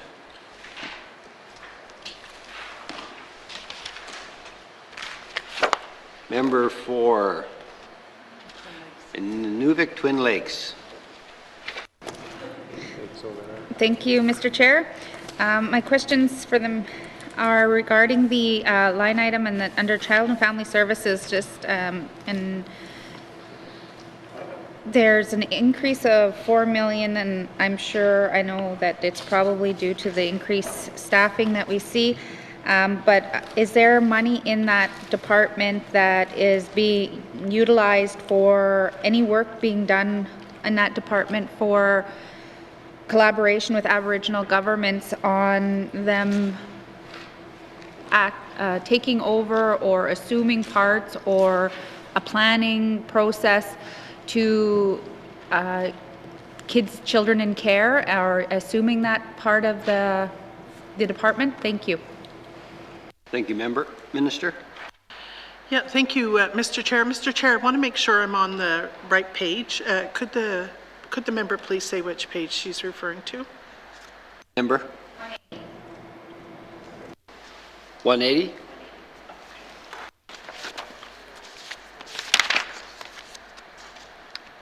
Right. Yeah, thank you. As the Minister said, we have hired a number of additional staff in Child and Family Services to improve services to families who need additional support, and that is reflected in the budget here. With respect to Indigenous governments creating their own regime for taking care of child and family services, we are very supportive of that, and we are prepared to collaborate with Indigenous government organizations and the federal government to make that happen. It's federal legislation that enables this to happen, and the federal government has announced funding available to Indigenous government organizations to pay for the cost of engaging in this process. Thank you. Thank you, Minister. Member? Thank you, Mr. Chair. But my question is there dedicated staff within this funding to have that engagement in this budget with Indigenous governments, especially the ones that are saying they want to do this? Thank you, Mr. Chair. Thank you, Member. Minister? Yeah, thank you, Mr. Chair. Mr. Chair, at this point, we have expressions of interest from 2 Indigenous government organizations, and the lead on that is the Territorial Director of Child and Family Services. And it's my understanding that at this point, there isn't a need for additional staff, but we certainly don't want to hold up the process. The legislation provides timing for coming up with agreements once negotiations officially start. And so if it turns out that we are not adequately staffed, we would certainly address that with a SUP if necessary. Thank you. Thank you. Member? Thank you, Mr. Chair. Going on to the next area I'm going to go into is the hospital services and it's more so within the whole hospital, wellness, mental health, addictions. Is there, in this budget here, like I'm looking at community mental health, I'm looking at all these different areas, hospital services, 142 million. Is there an appetite in that budget to create, and I know this has been raised in the House over and over again, there's issues with medical travel navigation, there's issues with Indigenous patients not trusting this service. They're not getting the answers, they're not getting the direction that they need, they're not getting the support they need to navigate through and patient through our healthcare system. Is there in this budget any place for in this budget to have Indigenous patient advocates or people in the department to navigate our residents through? Thank you, Mr. Chair. Thank you, Member. Minister? Yeah, thank you. This particular part of the budget, I'll just say that the hospital services budget is spread through several different categories in this budget, and this particular one is about inpatients. So that is what the minister is referring to in terms of Indigenous navigators. We do have people in navigator positions at this point. There is a question about whether it would be a good idea to have more people in this position, and that's something that we are interested in exploring further, and that may or may not be connected to medical travel. And what I mean by that is that in our separate review of medical travel, which is in a different section, we are looking at the escort policy. The patient navigator may supplement that or assist patients as they come to all the hospitals, no matter where they come from.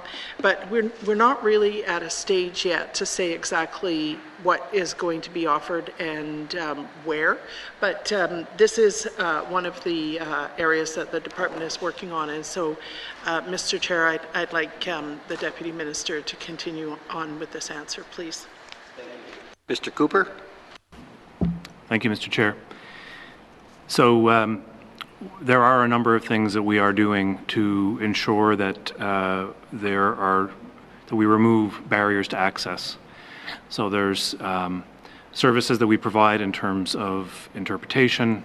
As the minister referenced, there are some navigation services. We are in the process of rolling out a fairly significant reform to how primary healthcare services are delivered. And very much that is happening because we have heard stories from people who believe they're not being properly understood by their provider. They don't feel safe in the way that services are being provided. And so we are working to reform primary health care, very much to improve patient experience, improve access to services, so there is a fair bit of resource in this budget that is designed to solve the problem that navigation would be designed to address. Thank you. Thank you. Member?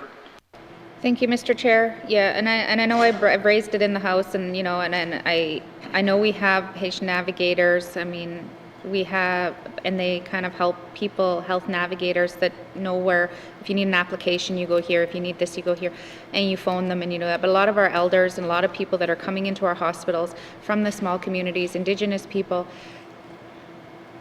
even within Yellowknife facility, that's a scary facility. Even for somebody who's coming out of a Nuvik, that's a scary, it's a big facility, you can get lost in there. That's more, of a comment, just saying that and also that, we keep talking about we need to hire more, in order to bridge this gap between cultural safety and cultural awareness by having Indigenous nurses trained and hired. We talk about it in the teachers, But if this is not happening, there must be a way that we bridge that gap, and having Indigenous nurses as pathways in these hospitals as somewhere where people can feel safe and trust that they'll help them. Because, you know, our people, even Indigenous people, I found even with my time is they don't like to ask questions, they don't want to push people, they don't want to, you know, bother anybody, but you know, it's a service, and then you wonder why a lot of our people have cancer and they wait too long and these types of things. So that's, like I said, that's more of a comment. I want to move down into the family violence prevention. I'm looking here, and since 2019-2020, there's 4,000,020, and then in the 2020-2021, there was 4174, and it hasn't really changed much, 4178 in this main estimates. I know we just recently got the intimate violence report, and I'm just wondering if there is a response within this department, if there's money or there's staffing allocated in this family violence prevention to, or if it's mixed between different departments. I guess that's up to the minister to explain that, to address this issue within the territory. We know it's one of the it's one of the highest in Canada and the Northwest Territories of family violence, and these are the ones that go unreported or go reported, you know, and so there's many that are unreported. So I'm just wondering, in this budget, how are they planning on addressing that? Thank you, Mr. Chair. Thank you, member. Minister. Yeah, thank you. I'm going to give two kinds of answers here. So the first is specifically to family violence shelters. That's what this line item is for. And in 2019-20, there were new standards adopted for family violence shelters and a new funding model. So while it looks like it hasn't gone up much, it actually did go up just right before the numbers that are in this budget. So this pot of money is spent on the 5 shelters that we have in the N.W.T. In terms of family violence prevention, that issue is really a whole of government issue, and we have started, that is to say Health and Social Services, have started to have conversations with Executive and Indigenous Affairs, where the Women's Secretariat is, and with ECE and not ECE, Justice, and other departments that deal with family violence, to talk about a whole of government approach to reducing those numbers. So that would be a more strategic approach, and what you're looking at in the budget here is the frontline approach. Thank you. Thank you, Minister. We'll now go to Mr. Norn. Thank you, Mr. Chair.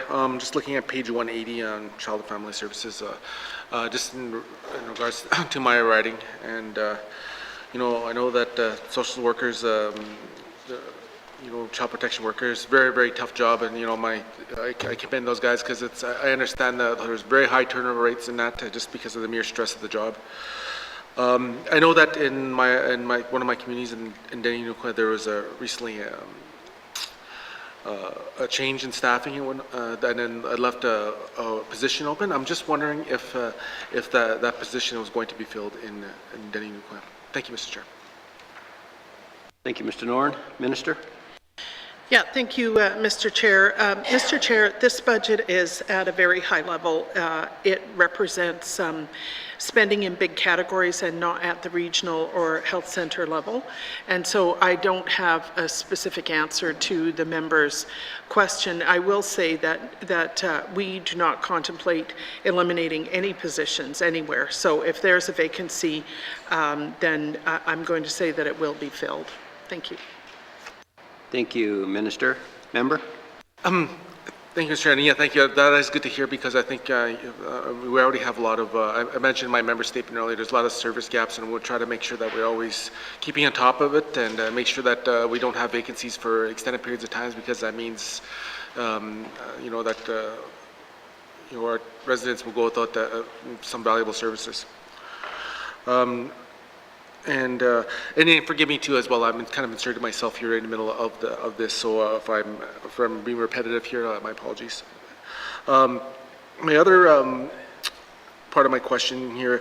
Is the Department of Health and Social Services, in terms of mental health supports, are they working with the Department of Education in schools to promote mental health services and helping give mental health supports for students? Thank you, Mr. Chair. Minister. Thank you, Mr. Chair. Mr. Chair, the Child and Youth Care Counselors program is a joint initiative of Education, Culture and Employment and the Department of Health and Social Services. It's a 4-year phased-in project, and in the next fiscal year, the one that starts April 1st, these positions will be available in the South Slave. That's the last of the 4 years to be it's the last year of the 4-year implementation, and the South Slave is the target there. So that means that there will be counseling positions that are trained to a different standard than the current school counselors, who will be available to help children and youth, whether they are in school or not in school, and they are available year-round. They're not only tied to the school schedules. So that's a program that we have on the go right now, and I'll just, through you, Mr. Chair, ask the Deputy Minister if he wants to add anything further to that. Thank you. Deputy Minister. Thank you, Mr. Chair. This is an example of really strong interdepartmental collaboration. Both departments have a written agreement in place. We've got collaboration taking place at the executive level and at the staff level to ensure that the Child Youth Care Counseling Program is successful. We have, I think, out of all of the positions, we have only at this moment only one vacancy. So we've been very successful as well in recruiting people to these positions, and what we're hearing is that it's a very valuable and valued service. Thank you, Mr. Chair. Thank you. Member. Thank you, Mr. Chair. Yeah, thank you. That's really good to hear. Like one of the biggest things I noticed, especially when you have more than one department working on any sort of initiatives, there always tends to be things lost in translation. So I'm glad there's some sort of agreement there to make sure that there's some clear lines and clear responsibilities, because anytime there's something missed, and the whole thing kind of goes, runs amok. So I'm glad to hear that there's some, like I said, collaboration work for our youth, because like right now, even in times of COVID, and now like your mental health is a real issue now, and we have to make sure that we keep on top of it and not be so knee-jerk. I think it's really important that we keep on top of this. And just moving along a little bit, Mr. Chair, am I allowed to ask questions on page 181? Yep. Yes. There's a line here, medical professional development. I'm not sure exactly what that is. Can the minister just describe what those funds are for professional development? Thank you, Mr. Chair. Thank you. Minister? Yeah, thank you, Mr. Chair. Mr. Chair, the only information I have here is the description on the page that it is a grant to the N.W.T. Medical Association for the professional development of eligible N.W.T. physicians. So I'll ask the Deputy Minister if he can provide some additional information on this. Thank you. Thank you. Deputy Minister? Thank you, Mr. Chair. I don't have much to add. This is just part of the support that the department provides to the medical profession. In addition, we also provide physicians with support as an employer to engage in medical professional development through our human resources and staffing line. Thank you. Thank you. Member? Thank you, Mr. Chair. Yeah, thank you for that. I'm just guess where I'm going with this is, one of the biggest things I think in terms of medical treatment and medical services for our small communities. I guess for all our communities in the territories, I think if you want to effectively treat somebody or effectively do the best service you can, you have to fully understand what the culture is like and what cultures are like in small communities, and to understand that, and I think that'll make them, make a lot of our medical professionals better practitioners and help them hone their craft. And it's a little tougher if you just insert somebody from the south and put them in, say, a small community, and they don't quite understand the kind of the ins and outs of that. So I guess my next question is I don't know if this is asked, but there been more work done in cultural sensitivity, cross-cultural training in their department? Thank you. Sure. Minister. Yeah, thank you, Mr. Chair. Yes, the department has been working on cultural safety initiatives since the 2013-2014 fiscal year. And what we have focused on to define what we're talking about with cultural safety is initiatives that are designed to address inequities experienced by Indigenous residents when accessing our health services, to improve early childhood development indicators, enable seniors to age in place, increase the number of mental health and addiction program supports. So what we want is, we recognize that because of historic factors, Indigenous people may not be accessing the healthcare system as much as they need to. So the most recent, the Mental Wellness and Addictions Recovery Plan addresses this issue, and the specific Caring for Our People Action Plan sets out how we're going to accomplish cultural safety within our healthcare system. There were a number of pilot activities that the department carried out to try and understand what worked best. So they did 13 of these, and they have now finished with their pilot phase, and they're developing a framework on cultural competency, which will be introduced in the Legislative Assembly once it's been endorsed by the NTHSSA Leadership Council. So this is really, in my opinion, well on its way to being embedded in the everyday work of the department, that people take this training, they learn about the operating environment from a cultural point of view, and that what we're looking for as a result of this is that more staff are trained in cultural competency, and that patients express greater satisfaction with the services that they've received. When those numbers start to go up, we'll know that we have started to meet our targets in this area. Thank you. Thank you. Member? Thank you, Mr. Chair. Thank you for the response. And I'll finish up with a short comment. I think we need to start collaborating more, working with our Indigenous governments and working with the community level. I support my colleague from N.W.T on having those buffers to help bridge those cultural gaps, and I'm hoping we see some more work done in that area. Mr. Chair. Thank you, member. I'll take that as a comment. Next, we'll go to Mr. Bonarouge. Merci, Mr. Chair.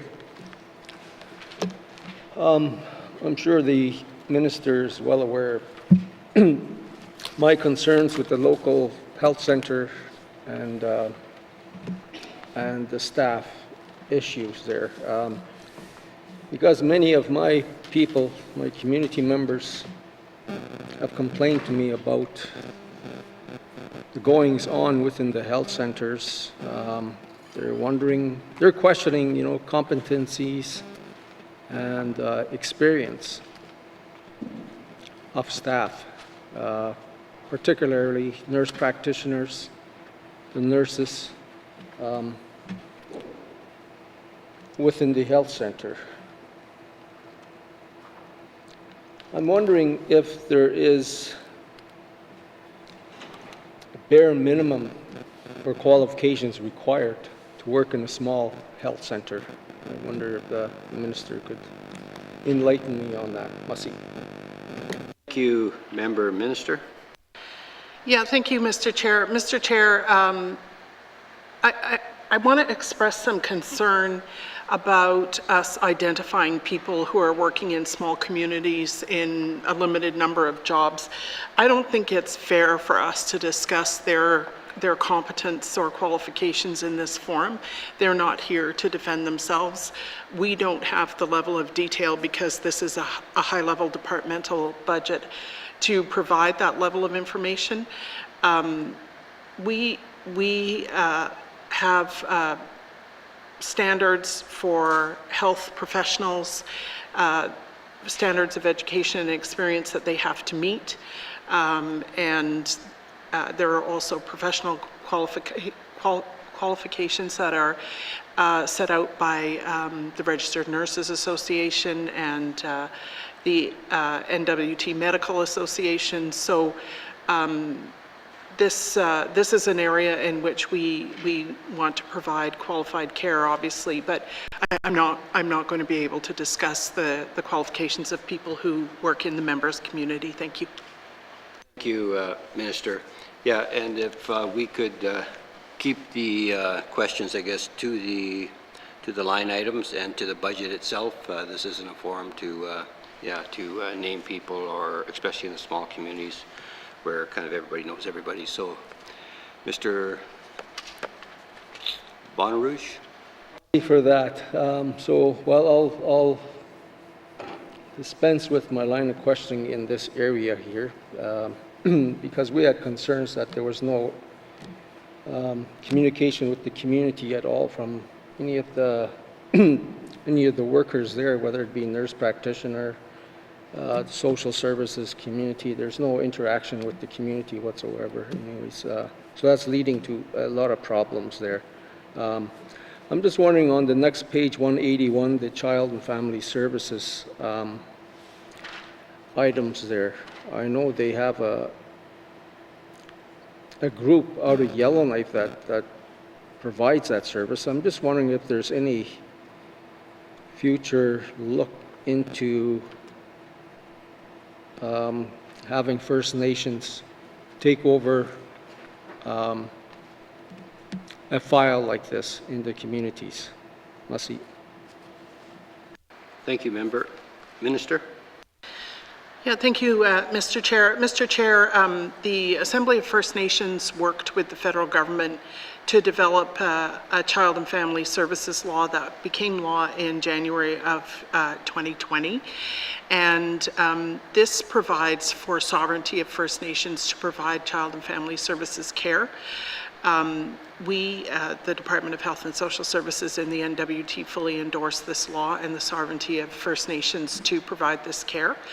And we are more than happy to collaborate with them and with the federal government in having communities take this jurisdiction on and provide child care, child and family services care that meets both the national requirements and local expectations.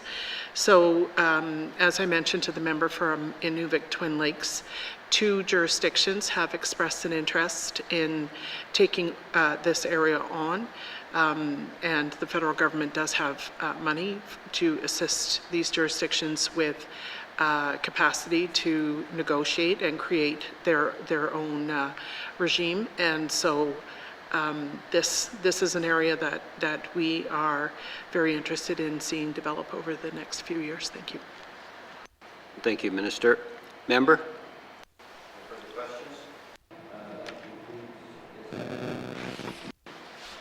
As there no further questions, so please turn to page 180. Health and Social Services, Health and Social Programs, Operations Expenditure Summary 2021-2022, main estimates, $337,150,000. Does the committee agree? Agreed. Thank you. Long-term and continuing care service, beginning on page 184, with information item on page 187. Questions? Ms. Semler? Thank you, Mr. Chair. Just looking at the program detail, home care and supportive services, it's very obvious we've gone from in the 2020-21 11 million, and then it increased to 20 million, and it's remaining status quo. And is that and I know that they were talking about putting more home support workers, more hours into home support workers in the communities. Is that what that money is, or what is in that extra 10 million, sorry, 10 grand, 10 million. I wish it was 10 grand. Minister. Yeah, thank you.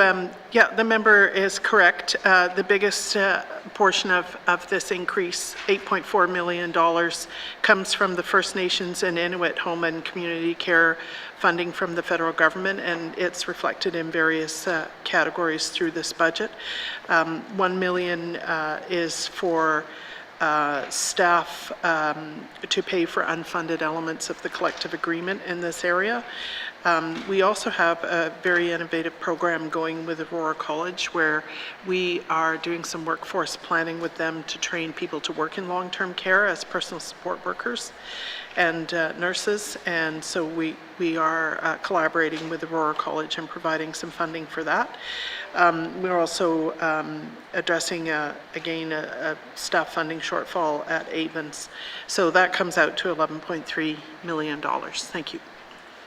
Thank you, Minister. Member? Thank you, Mr. Chair. Within that home care and support services, and I see that there's long-term care, supportive living. The minister has said that there's training with the college. Is there, within the department, is there staff looking at addressing the issue with the job descriptions where a lot of Aboriginal people and that are taking the Aurora College are finding they are hitting a barrier when they don't have the one-year experience as to entering after they just finished taking the personal support worker and have been working in their practicums within these facilities? Thank you, Mr. Chair. Thank you, Member. Minister? Yeah, thank you, Mr. Chair. Mr. Chair, I'd like to refer this question to the Deputy Minister. Thank you. Deputy Minister? Thank you, Mr. Chair. Yes, there is work happening to address the job design. Job designs are in the process of being reviewed to ensure that we can look at those barriers. There's actually been some recent experience in the Beaufort Delta where there's certainly some lessons learned and some amendments made in a couple of cases to positions on scope of practice particularly to ensure that this was adequately being addressed. So we're taking lessons learned from that experience and looking at job design and job descriptions to ensure we get it right. Thank you. Thank you. Member? Yes, thank you. Looking at also looking at the long-term care and supportive living, you know, my colleague and I had discussed this, and we've heard the stories over the past year. You know, I addressed it I think it was in the fall time, and I addressed it in the springtime sitting. Is that a lot of our elders are in long-term care, and I know we've opened it up so some of them can have one visitor and things like that. And there is it within this budget, is there extra funding in there, or is there COVID dollars that the minister has tried to or accessing to try and get extra community staff or support so that some of the elders that are in our long-term care are not being left alone, or because we've heard the stories of the families. I've seen the pictures of people visiting outside the window, and we're lucky in Inuvik that it's ground level and they could stand outside the window. That's not the case for most long-term cares. So I'm just wondering if there's in this budget here because it's ongoing, and we're losing our elders, and our elders are lonely in these facilities. Is there money in this budget for extra staffing or some safety mechanisms to try and have them be able to see more family or visit and things like that? Thank you, Mr. Chair. Thank you. Minister? Yeah, thank you. This is really a heartbreaking situation for elders. They tend to have a smaller social circle as they age, and COVID, of course, has made that even smaller. So this is really not a budgetary issue. This is an issue of public health. And what I've heard the Chief Public Health Officer say is that when most of the population has received a second dose of COVID-19 vaccine, it will be possible to relax internal restrictions internal to the N.W.T, and that may include things like visiting long-term care centers. Right now, that doesn't happen because it's considered to be too risky. That's why there's only one designated person who goes in. And in terms of this budget generally, this budget does not provide for spending related to COVID, because we don't have any money that is related to COVID that goes beyond the end of this fiscal year. But you know, if the situation drags on and it looks like finances are an issue, I think that we would certainly revisit this area. Thank you, Minister. Member? Yeah, thank you, Mr. Chair. Okay, no, I just wanted to make sure, like, that, you know, we look at, we see the home care, we see long-term care, and when you're, I mean, in a community the size of mine, you see people working in long-term care going from house to house to, you know, to home, like, you know, they have different jobs, you know, they have different circles, and then they have family circles, and, you know, they take precaution to go in, and I get that the CPHO has, you know, put these rules in place to protect our most vulnerable elders.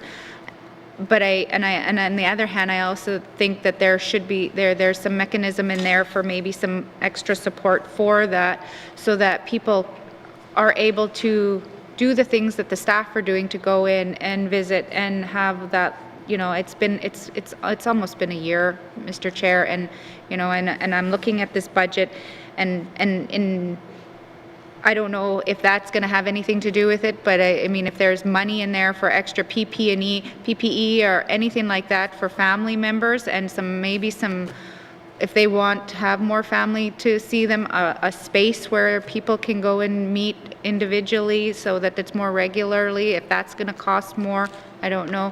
Thank you, Mr. Chair. Member. Minister? Yeah, thank you. I think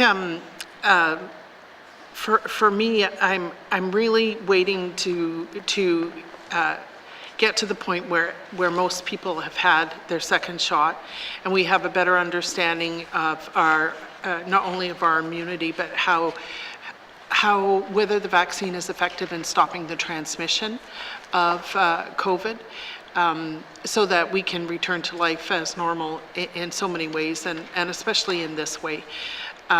So what I can say is that while nothing is planned now, this time last year nothing was planned either. So we can change our minds and come back and meet the needs that we see through a supplementary appropriation. Thank you. Thank you, Minister. Member? Yeah, and thank you to the minister for that. And this is more just the last is just a comment is, you know, we've heard really good success of uptake of vaccine in our small communities, which is great, but we don't have that for our regional centers, and that's where our long-term cares are. And so when, you know, and that just extends that time, and, you know, and being in the regional center, I do know a lot of people that are hesitant to even get the first or second, to even get vaccinated. So, you know, and I think that poses the issue, and that's why I'm raising it, because our small communities are getting vaccinated at high rates, but our regional centers. So thank you. It's more of a comment. Thank you.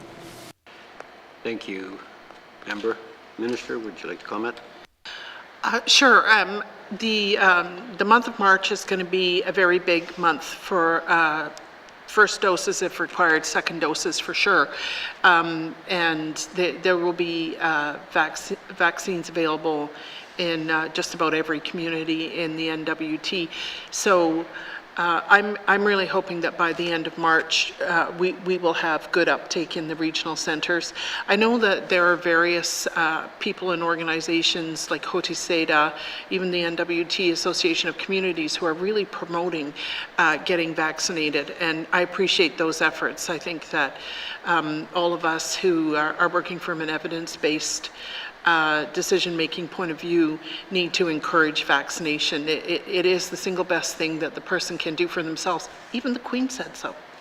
Thank you. Thank you, Minister. Member? Questions, thank you. Ms. Nokelby? Thank you, Mr. Chair. So I just wanted to start by saying I'm glad to see the increase in funding to the Seniors Fund. I think that's always worthwhile, and just hope that there's also a mandate or a push alongside of that to ensure that the services are expanding out into the communities and are not just Yellowknife focused, especially with additional money. But I did notice that the respite fund, maybe I could just first ask, there's a bit of a bounce around in numbers there, and perhaps maybe the Minister of the Department can speak to why the actuals were so low in 2019-20 versus the revised estimates for last year, and then of course the proposed estimates. Thank you. Thank you, Member. Minister? Yeah, thank you, Mr. Chair. I'd like to refer this question to the Director of Finance. Thank you. Director? Thank you, Mr. Chair. On the respite fund, the increase that we see there in 2021 reflects a supplementary appropriation to reflect the First Nations and Inuit home care community care funding that we received. And so that funding is not there in the budget in 21-22. It is distributed elsewhere for other purposes. Thank you, Mr. Chair. Thank you. Member? Thank you, Mr. Chair. I'm really glad to hear it's not disappeared for the upcoming year. So when I look at the Disabilities Fund and then the Respite Fund as well, just being a little bit less and such, I'm just wondering, as we see a change in how long-term care facilities are looked at as a result of COVID, and then as well our mandate and priority to age in place, I'm just wondering if the department is tracking potential trends in keeping seniors at home or people with disabilities at home as opposed to group home situations, and whether or not we're going to look to have to increase funding in these areas to support organizations doing that. Thank you. Minister? Yeah, thank you.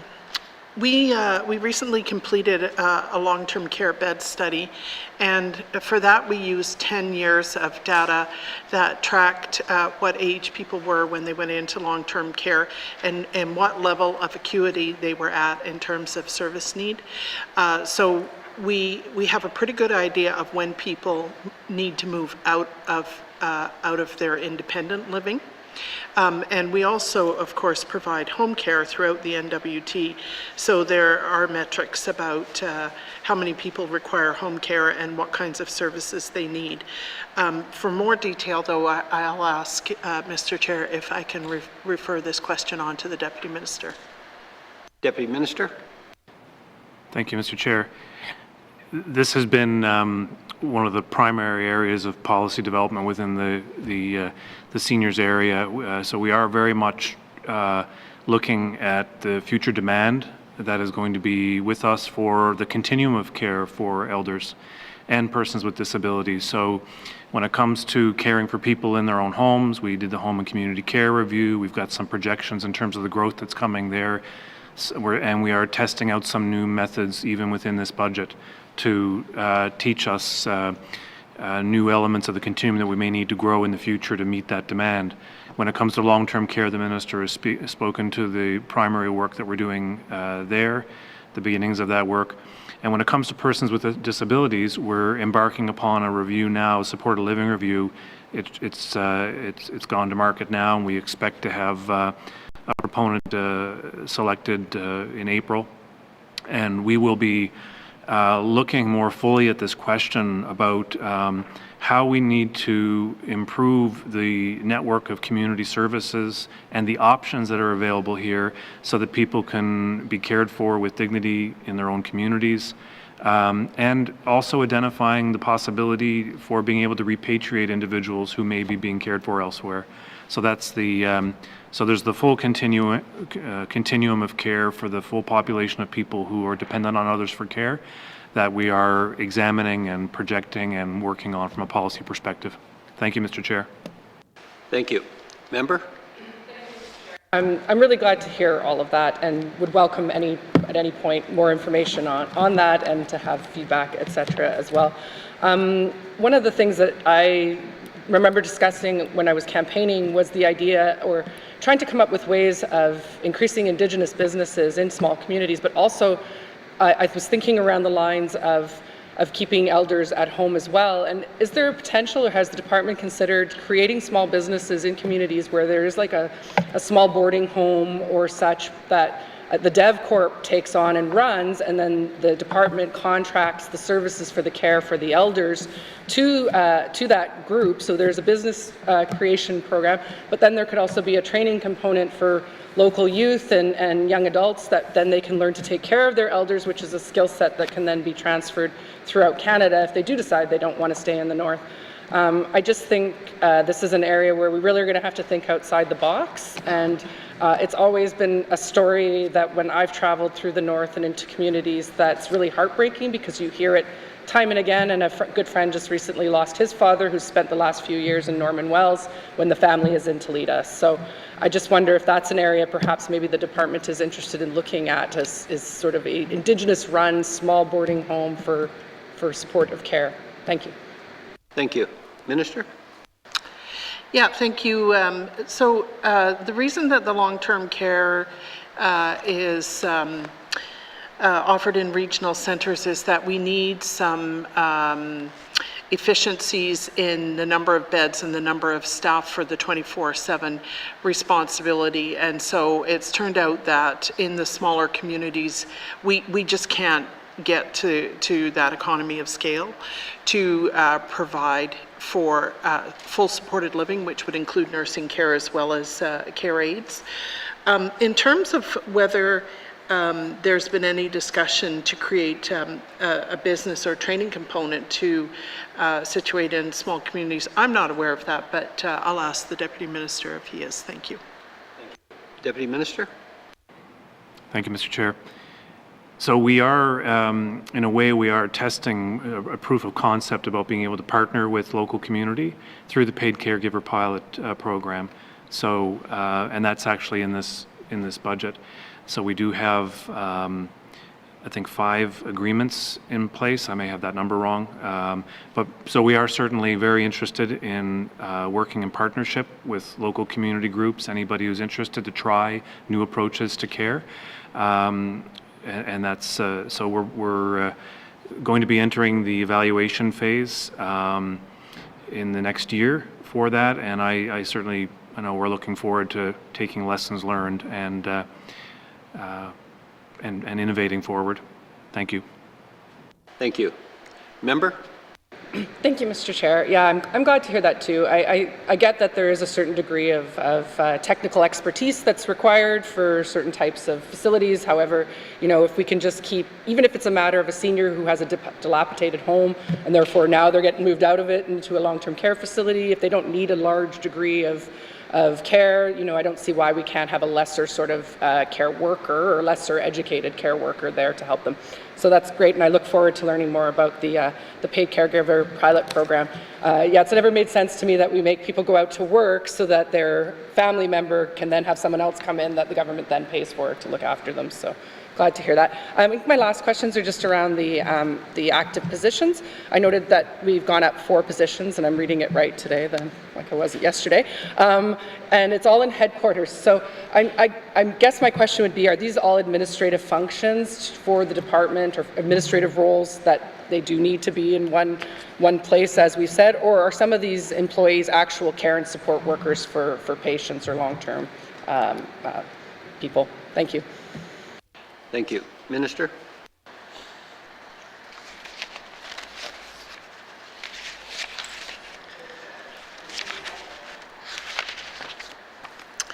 Thank you, Mr. Chair. Mr. Chair, these 4 positions are funded under the First Nations Inuit Home and Community and Care funding. The first is a senior nursing consultant. The second is a project manager. And there are 2 health planners in continuing care. And all of these positions are located at headquarters where the rest of our policy functions are located. Thank you. Thank you. Member? Thank you, Mr. Chair. I'll just get in one last plug to always, you know, try to put some of those positions out in the communities if we can and work on our mandate priority. Thank you. Thank you. Any member? Oh, I'm good, sorry, thank you. Thank you. Thank you very much, Mr. Chair. Mr. Chair, I'm just wondering, the Minister spoke about a report on the network of community services available to individuals and communities. And I'm wondering if, or a report that's being worked on this spring, I'm wondering if the minister can give a little bit more detail, about what that report is going to be about, or the project that the RFP just recently went out for. Thank you. Thank you. Minister? Yeah, thank you, Mr. Chair. Mr. Chair, I'd like to refer the question to the Deputy Minister. Thank you. Deputy Minister? Thank you. I believe what is being referenced is the supported living review, and that has just gone out to market, and the outcome of that particular review will be advice regarding options that are available for caring for persons with disabilities or who need intensive support in the community. Thank you. Ms. Cleveland? Thank you very much, Mr. Chair. Thank you. I just wanted that clarification. My next question is in regards to the First Nation Inuit Home and Community Care Agreement. I understand that some of that is found within the Respite Fund, but under the revenue stream, it shows that there's almost $8.5 million coming in with that agreement. I'm wondering if the minister can speak to where else within the budget that line item or that money falls. Thank you. Minister? Yeah, thank you, Mr. Chair. I'd like to refer the question to the Director of Finance.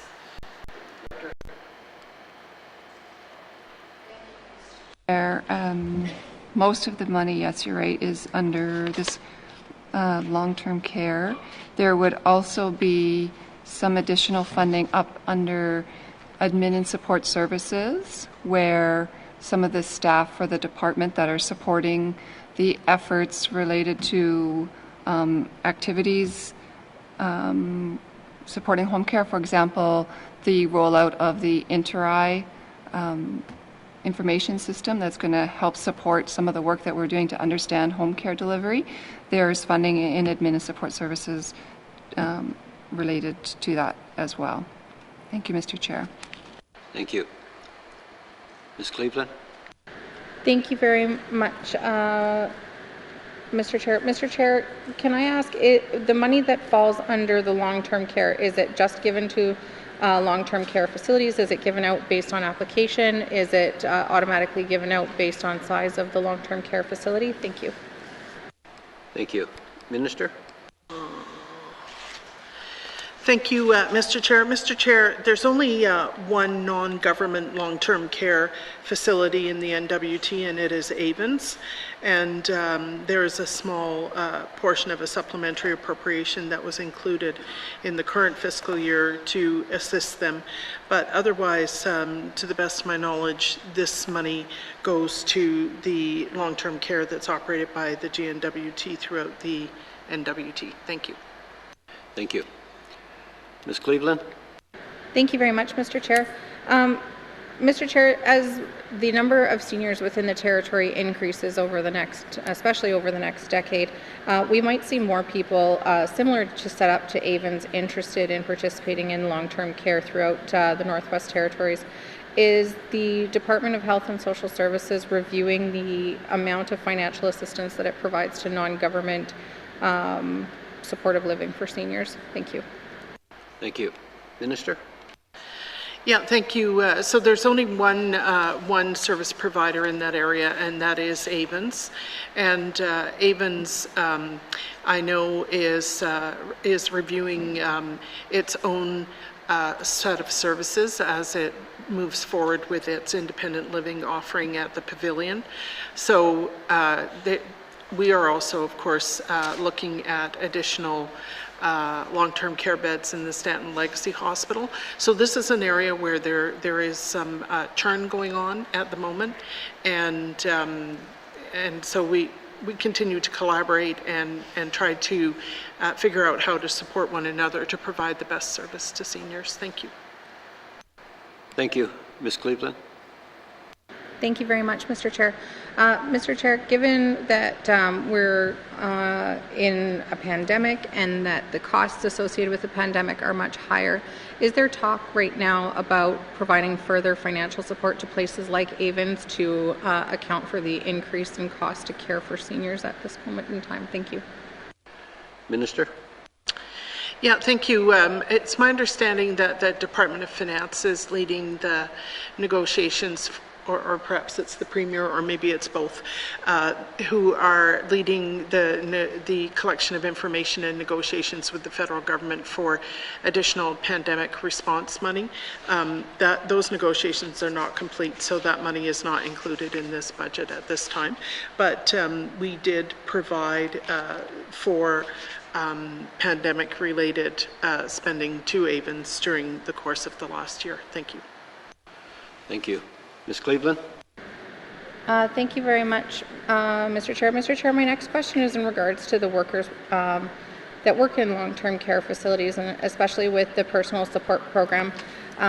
It's a great program and one I definitely fully support. I think it's great for people to be able to help care for family members, I believe the program at Aurora College is 10 months long, where they can go get training, help care for seniors and people important to them in their life, and I'm definitely supportive of that. One thing that I believe it's Ryerson does is, if you're taking a nursing degree through Ryerson University, they actually have it structured so that following your first year of nursing, you finish that first year as a personal support worker. And so I'm wondering if the Minister of Health and Social Services is working with Aurora College to potentially pursue that, so that all of our nursing students are personal support workers. That way, if for some reason they need to take a break from nursing, they can walk right into employment, or if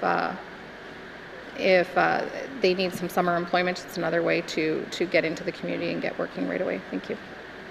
Thank you. Minister? Yeah, I don't see that there is a linkage between those two programs, but I'd like to refer this question to the Deputy Minister, please. Deputy Minister? Thank you.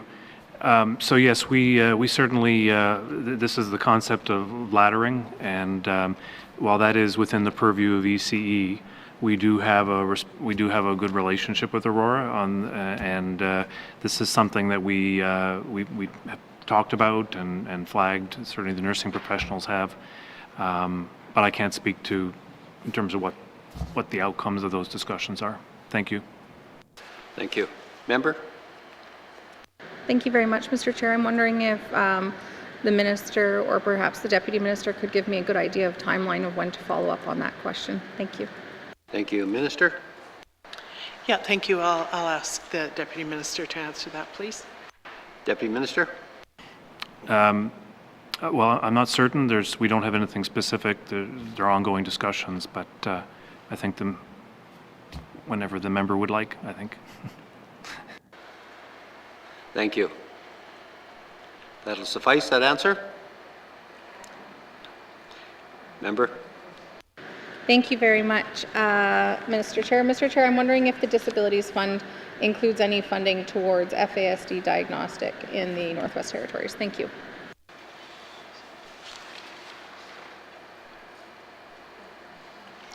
Minister? Thank you, Mr. Chair. Mr. Chair, I don't think that this is the right category for that question. I think that we talked about the respite services in the previous health and social programs category, but I'll just ask the Deputy Minister to confirm that. Thank you. Deputy Minister? Thank you, Mr. Chair. That's correct. Thank you. Member? Thank you very much, Mr. Chair. I will always look for a way to go back.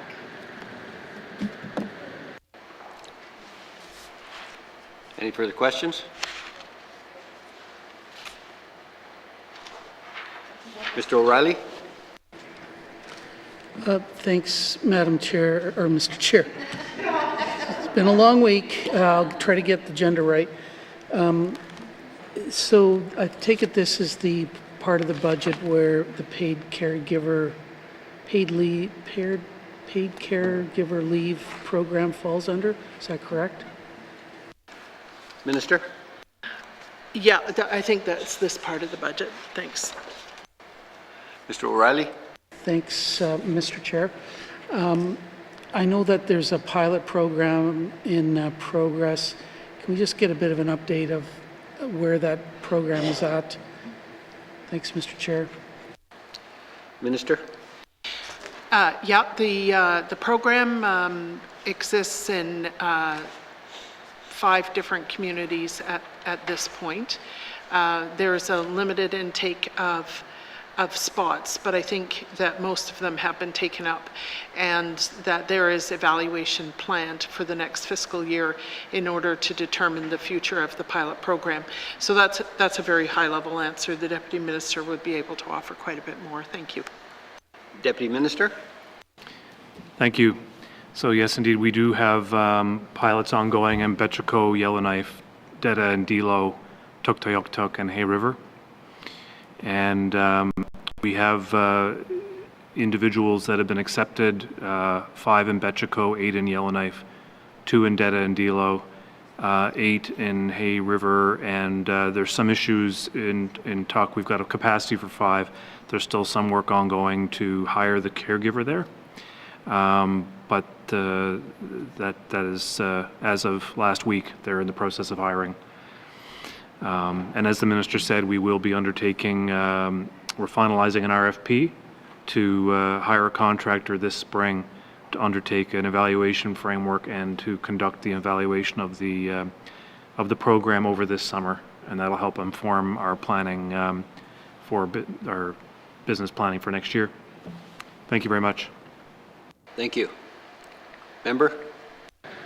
Yeah, thanks, Mr. Chair. Yeah, I think, look, I'm very supportive of this, the pilot program. I'd like to see it made permanent in some way. So after the evaluation, is it the intention of the department to work this into the next budget cycle, or look at a potential supplementary appropriation? Thanks, Mr. Chair. Minister? Yeah, thank you. It's my understanding that the evaluation will point the way forward, and this will be incorporated into the budget planning for the 2022-23 fiscal year. Thank you. Thank you. Mr. O'Reilly? Thanks. Nothing further. So that any further questions? That concludes this section. Please turn to page 189.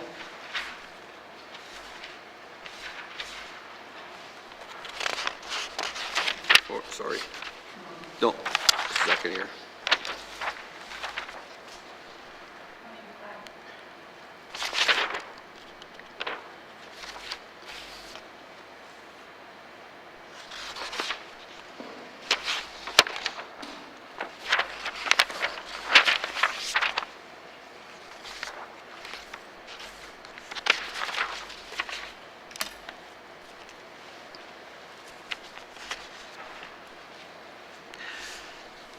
Turn to page 120 or 185.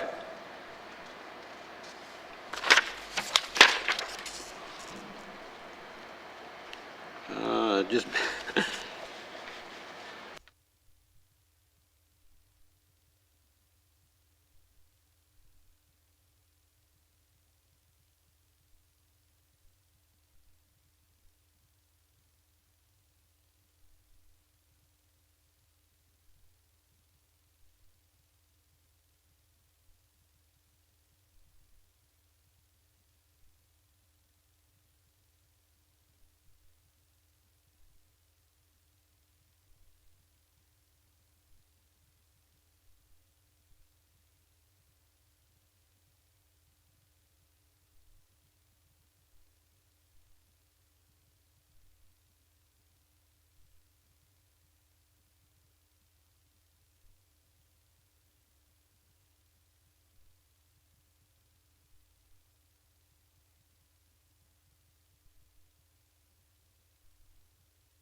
Call the committee back to order. Please turn to page 185. Health and Social Services, Long-Term and Continuing Care Services, Operations Expenditure Summary 2021-2022, main estimates $59,088,000. Does the committee agree? Thank you. Out of Territory Services, beginning on page 188. Questions? Ms. Cleveland? Thank you very much, Mr. Chair. Mr. Chair, I'm wondering if the minister can let us know how many people are living in residential care outside of the Northwest Territories. Minister? Sorry, Mr. Chair, I wasn't ready. Could the member please repeat that? Member? Absolutely. I'm wondering how many people are living outside of the Northwest Territories in residential care. Thank you. Minister? Yeah, thank you for the question. I don't have that information to hand. I'll look towards the Deputy Minister and see if he does. Deputy Minister? Thank you. We have 114 clients that are currently in supported living placements that are in contracted out of territory facilities. And we have 50 clients that are in supported living places within the Northwest Territories. Thank you. Ms. Cleveland? Thank you very much. I'm wondering how many of those people living outside of the territory are due to cognitive disabilities. Thank you. Minister? Yeah, I'd like to refer that to the Deputy Minister. Thanks. Deputy Minister? I don't have that level of diagnostic classification with me. Thank you. Member? Thank you very much, Mr. Chair. How many people are considered children? Minister? Yeah, thank you once again to the Deputy Minister. Minister? There are 32 children. Member? Thank you very much, Mr. Chair. So, Mr. Chair, this is something that has been raised as a concern by multiple community members within the Northwest Territories to multiple different MLAs. And I know right now, and I'm thankful that the department is doing a review on residential care, hopefully with the goal of creating a number of N.W.T. the Northwest Territories. I'm wondering if the minister can let us know when this review will be completed. Sure. Yeah, thank you. I understood the Deputy Minister to say that the RFP is out or about to go out, and that the results would be ready by the end of the year, but perhaps he could be more specific. So I'd like to refer the question to him. Thank you, Mr. Chair. We expect the results by December 31st. Ms. Cleveland? Thank you very much. I really appreciate that, and I know that social development is very much looking forward to being able to review that report with the department and with the minister. Can the minister provide information about the scope of that report the scope of the expression of interest that's gone out, and does that intend to not only look for how to repatriate people, but will it also look at what resources are required not only in Yellowknife, regional centers, and small communities in order to allow people to stay home and age in place? Thank you. Minister? Yeah, thank you. It's my understanding that the point of this RFP is to find out what is possible in terms of creating alternatives for the level of needs that people have, which is the reason they live out of the territory in the first place. I'd like to refer to the Deputy Minister for additional detail. Thank you. Thank you. We're interested in looking at quality.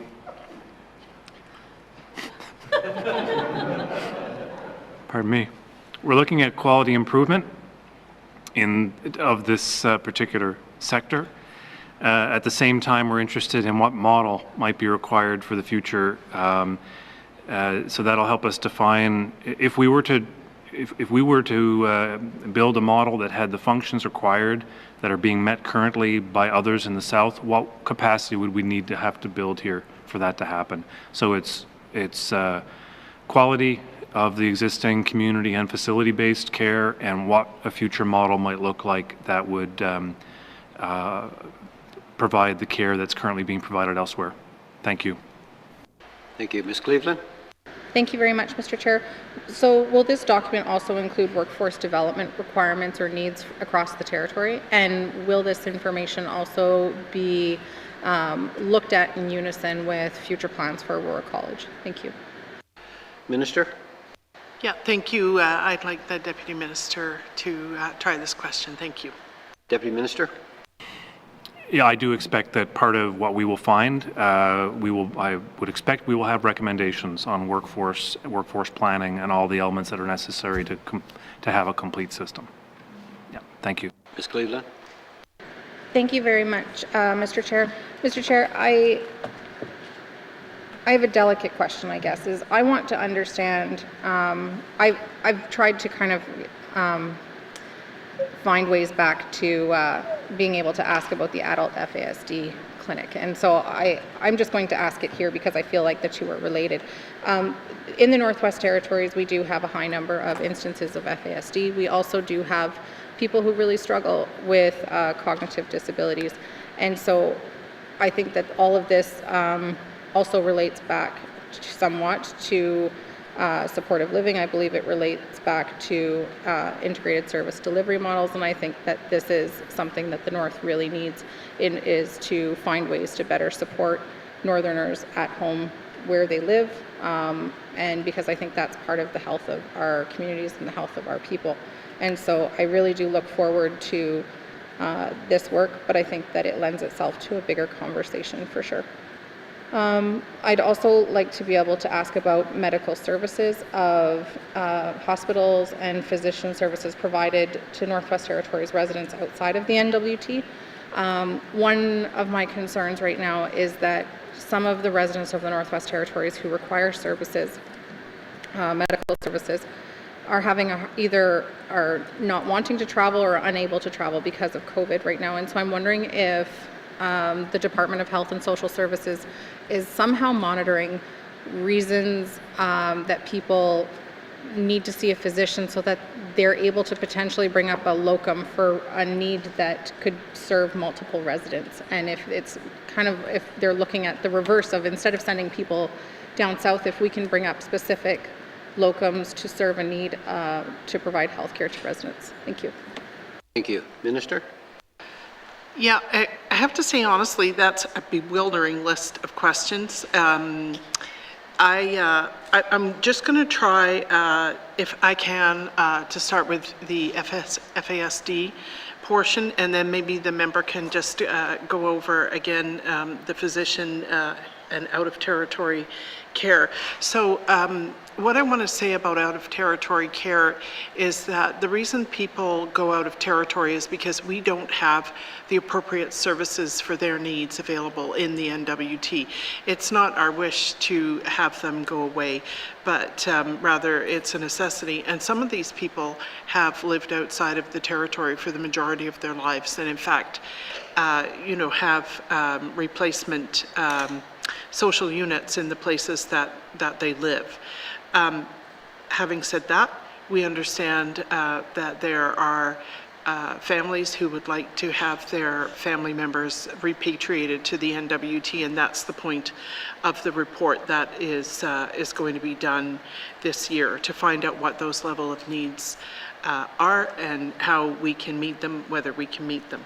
So in terms of FASD, I don't know if that specific diagnosis is tracked in the out-of-territory placements.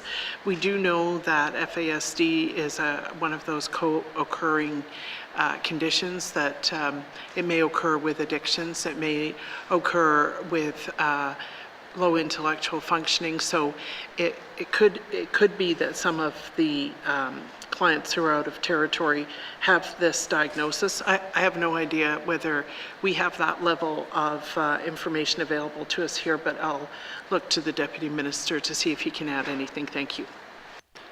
Deputy Minister? Thank you, Mr. Chair. No, I don't have any information about the number of individuals outside territory with FASD. Thank you. Questions on this section?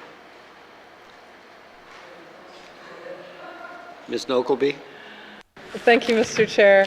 Mr. Chair, I am just curious to know, when I look at the addictions treatment facilities costs, in the actuals for 2019-20, it was $2.4 million. We've estimated we'll probably just be at just under 2.1 this year. Can the department, to the minister, speak to how realistic that is? Do we anticipate changes to these numbers because some of the facilities have shut down and perhaps there's maybe a reluctance for people to go south? Do we think we're going to spend that $2 million? Thank you. Thank you. Minister? Yeah, thank you, Mr. Chair. Mr. Chair, I've seen the participation numbers for this year, and compared to the previous fiscal year, they're down by a half to 2/3. So I do anticipate that that we won't be spending this entire amount on facility-based treatment this year. Thank you. Member? Thank you, Mr. Chair. Mr. Chair, maybe then can the minister comment on how the money would be repurposed and whether or not it will be repurposed into other addiction treatment or supports up here in the north? Thank you, Mr. Chair. Minister?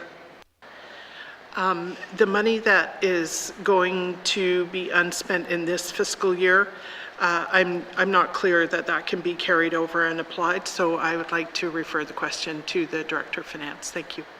Director?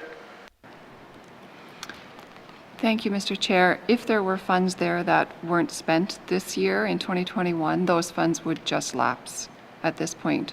Yeah, thank you, Mr. Chair. Thank you. Member? Thank you, Mr. Chair. And then, of course, just go back into the general revenue, and I see nods, so okay. Thank you. Yes, I guess I just want to reiterate maybe some of some concerns I've heard about, with repatriating people to the north, and just would like to throw my support around that seems to be a really hot topic, and one area that I would like us to be working more towards. Maybe the minister could speak to the fluctuations of the fees and payments line item. There's a $50 million item there in 2019 for the actuals, but then we have an estimated of almost $36 million, and for our year coming up it's at 40. Can we get some more information on that? Thank you. Page 189. Minister? Yeah, thank you. It's my understanding that, there is a lot of fluctuation in this area. It's hard to predict how many people will need out-of-territory treatment and what that will end up costing. But for more detail in this area, I would like you to please call on the Director of Finance. Thank you. Director? Thank you, Mr. Chair. Yes, very difficult to forecast the need in this area. In 1920, there was supplementary funding of about $15 million. That was actually $13 million that was added to the budget, which was one-time funding. And then the following year, the budget returned to its normal, and no request for supplementary funding had been made for this year. You see the budget has increased to $40 million for 21-22, though. That reflects a forecasted need based on a look at the past 5 years to determine where we forecast the use of out-of-territory hospitals and physicians to be for 21-22. But again, that is a forecast. Thank you, Mr. Chair. Thank you. Member? I'm guessing part of that uncertainty would then also be the fact that we are moving more towards telehealth, and we don't know if that will actually, would that impact this line item if more of our services are provided online versus having to send patients to the south? Thank you, Mr. Speaker. Mr. Chair. Thank you. Minister? Thank you. I'd like to refer this to the Director of Finance, please. Director? Thank you, Mr. Chair. Yes, that would for sure be an impact.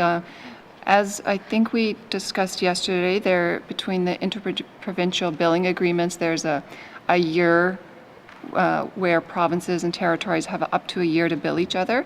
That also adds to some of the uncertainty, which is why I referenced, we look back at the past 5 years to be able to make our forecast moving forward. Thank you, Mr. Chair. Thank you. Member? Thank you, Mr. Chair. I would like to give the department a kudos in that when I had surgery in Edmonton, I was actually told that we get in very high on the list over Albertans because the Northwest Territories pays their bills very well and on time. So I always thought that was kind of an interesting comment. I just want to know if maybe you could explain, if the department can explain to me or the minister, and this is just my own knowledge. We just have a line item here for the Health and Social Services Authority funding on page 190. And I'm just curious to know what function does the health authorities play in out of service, like what is this money used for with respect to out of services or out of territory services? Is it to administer getting patients out of territory? Because I would wonder if that would be captured under medical travel. I'm not sure if that's a very clear question, but thank you. Minister? Yeah, thank you. I don't think this has to do with medical travel. I think it has to do with the physician services and the hospital stays that happen out of territory. But for further clarification, I'd like the question to go to the Director of Finance. Thank you. Thank you. Director?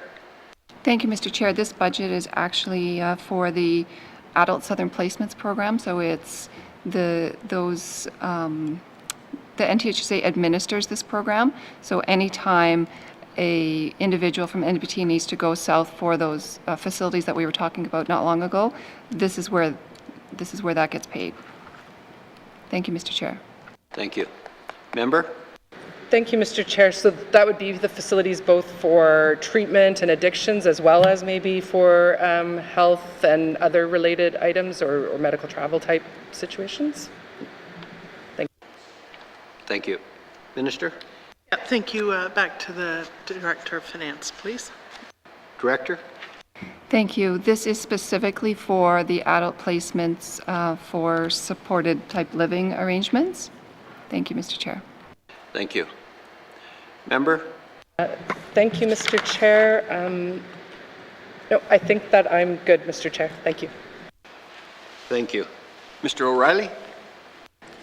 Thanks, Mr. Chair. So I'm just trying to understand a little bit more about the breakdown of the three categories on the bottom part of page 189. I see the grants, contributions, and transfers, that amount, and that seems to correspond with the money that's given to health and social services authorities. And it's just a flat line amount. Maybe I'll start with that. There's no fluctuation whatsoever. Is this just like, how is this amount determined? And the fact that it's just stayed exactly the same over 3 years just seems a bit odd. Thanks, Mr. Chair. Thank you. Minister? Yeah, thank you. I'd like to refer this question to the Director of Finance. Director?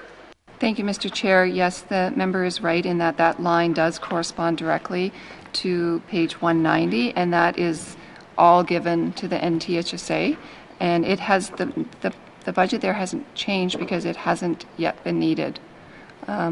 There's been no forecasted increase in funding required for adult southern placements in the South. Thank you, Mr. Chair. Thank you. Thank you. Member? Okay, thanks, Mr. Chair. Maybe it's been a long week. How does the money then flow from Department of Health through the NTHSSA to provide out-of-territory services? Maybe I'm just a little bit thick today in trying to understand how that money flows or doesn't flow. Thanks. Thank you. Minister? Thank you. I'd like to refer this question to the Director of Finance. Director? Thank you, Mr. Chair. So the department gives them $26 million to the authority in a contribution agreement, and then the authority enters into individual contracts with each of the facilities in the South. Thank you, Mr. Chair. Thank you. Mr. O'Reilly? Okay, thanks. Yeah, that helps me a lot. I appreciate that.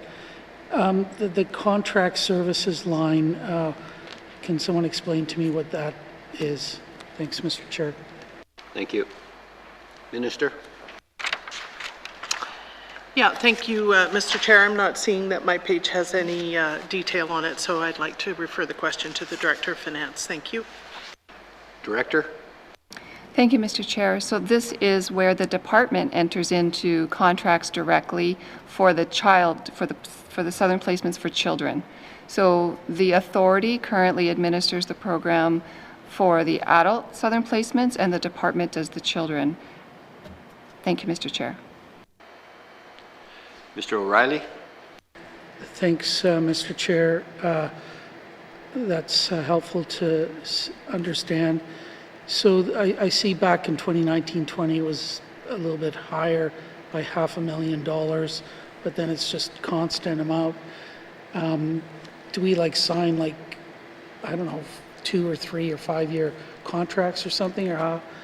I just would have expected that this would fluctuate a bit more than that the numbers here seem to show. Thanks, Mr. Chair. Minister? Thank you. That's another question for the Director of Finance, please. Director? Thank you, Mr. Chair. There hasn't been a forecasted need to further increase the budget in this area based on what we currently see. And on the side for children, it does fluctuate between years and over months even, because some children go in for a month and then they come back for short-term treatment periods. But the budget has not needed to be extended at this point. We did overspend we did forecast an overexpenditure in 1920. I went for supplementary funding at the time. And so if we were to incur a similar situation at this point, it would be something that would be a one-off. And so we would take that same approach next year. Thank you, Mr. Chair. Thank you. Mr. O'Reilly? Thanks, Mr. Chair. So now to the last line here, fees and payments. And this one does jump around a fair bit.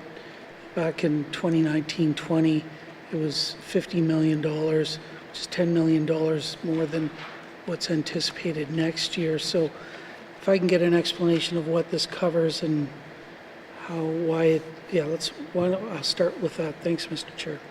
Thank you. Minister? Yeah, thank you, Mr. Chair. The explanation is that we historically have shortfalls in this area where we exceed the budget.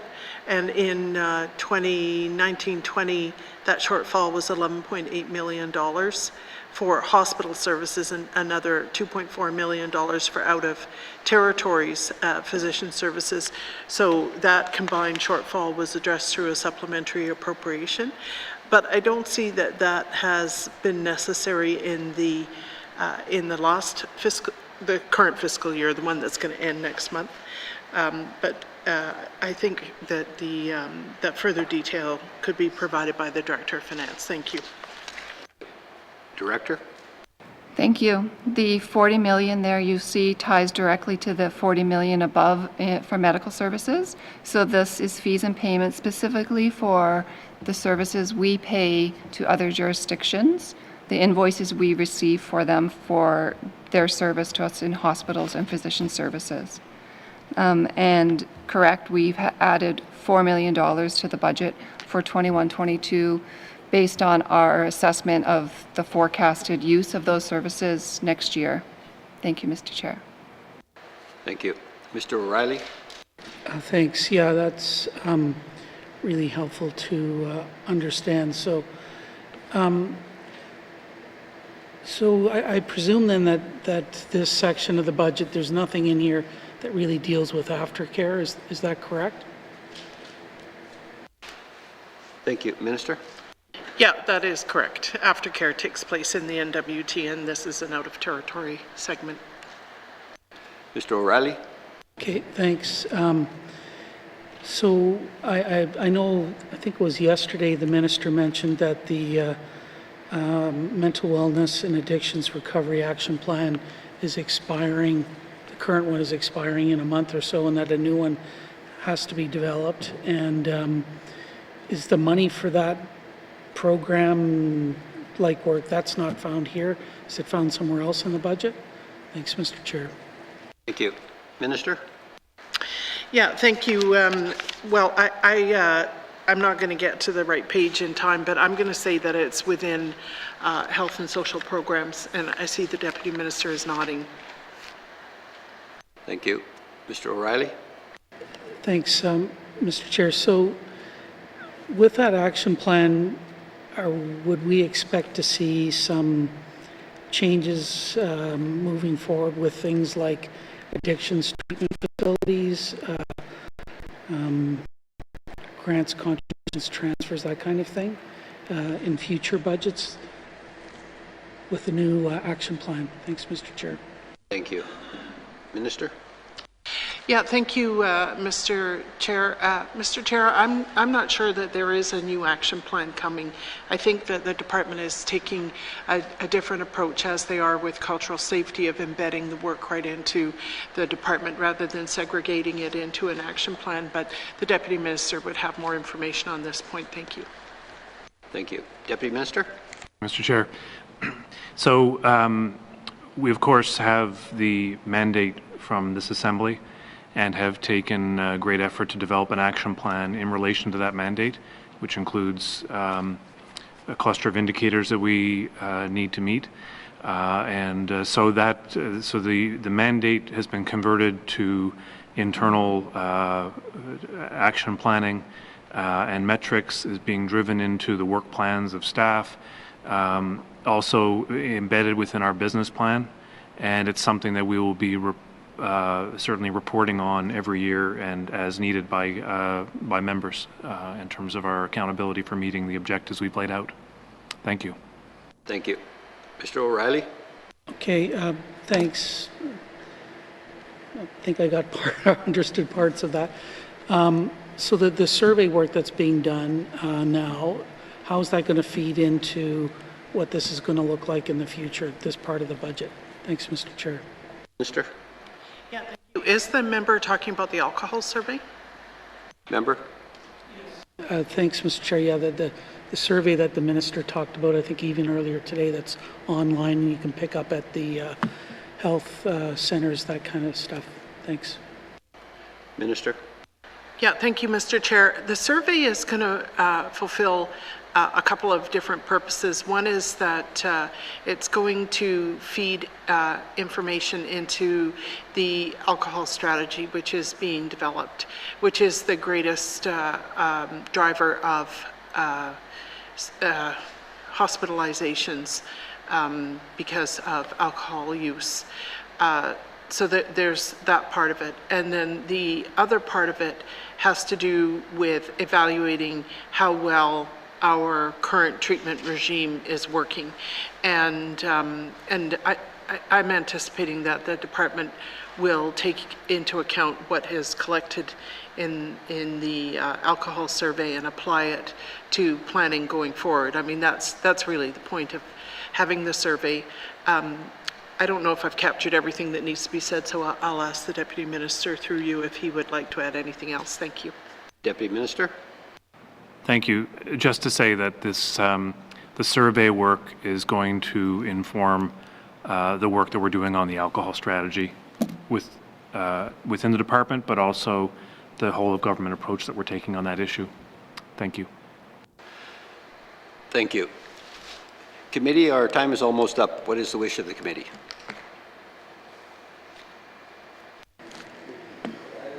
Thanks, Mr. Chair. I move that the chair rise and report progress.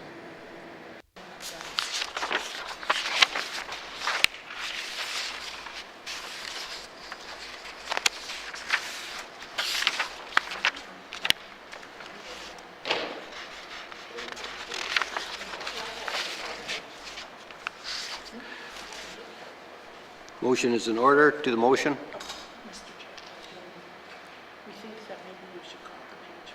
Oh, Lisa wants to.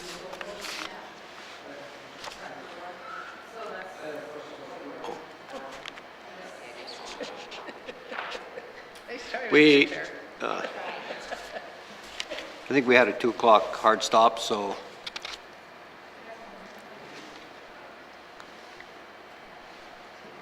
Mr. O'Reilly? Chair, I'd be happy to withdraw the motion if I could do that procedurally we could have one of my colleagues at least ask one more set of questions with the time available. Thanks, Mr. Chair. Okay, that's fine. Ms. Semler? Thank you, Mr. Chair. So my questions, my colleagues have asked a lot of the questions, but some of the questions that I have are in the same areas, but they're just a little bit of a different. So within the residential care, I see that, you know, we've got 35 million, we got 26 million of that, to my understanding, is part of that residential care, and then there's another contracts and services that is 10 million. And this service is 114 clients and the 50 clients within the Northwest Territories. Can I just get clarification on that? Sure.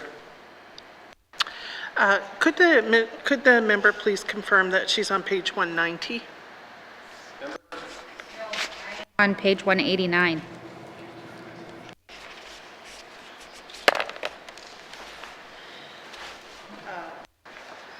Thank you, Mr. Chair. Mr. Chair, it's my understanding that all of this residential care money concerns youth and adults who are seeking services outside of the N.W.T. Thank you. Member? So the 50 clients that my colleague asked about, that the Deputy Minister mentioned in the Northwest Territories, is not included in this? Yeah, thank you, Mr. Chair, that's correct. Member? Thank you, Mr. Chair. So out of this 35 million, then we're spending 35 million on 114 residents, and I know I stressed this the last time we brought up the mains, and you know, and the possible, and now we're going out for RFP to see how we can plan on possibly transitioning some of these residents home. But my question for some of this is what is the percentage of Indigenous versus non-Indigenous of these people that are outside of the N.W.T. in these facilities? Thank you, Mr. Chair. Thank you. Minister? Yeah, I'm sorry, I don't have that information. I wonder if the Deputy Minister, he doesn't have it either. We'll have to return with that information. Thank you. Member? Thank you, Mr. Chair. So I'm sure he won't have the information that I'm going to ask next, so I'm just going to continue to ask it, so that way if I can get that commitment to have the answers. I would like to also know, out of these 114 clients, how many of those clients are from YELLOWKNIFE? How many of those clients are from regional centers? How many of those clients are from small communities? Thank you, Mr. Chair. Thank you. Minister? Yeah, can I just clarify, is the member asking where they were born or where they lived when they were referred to Southern treatment?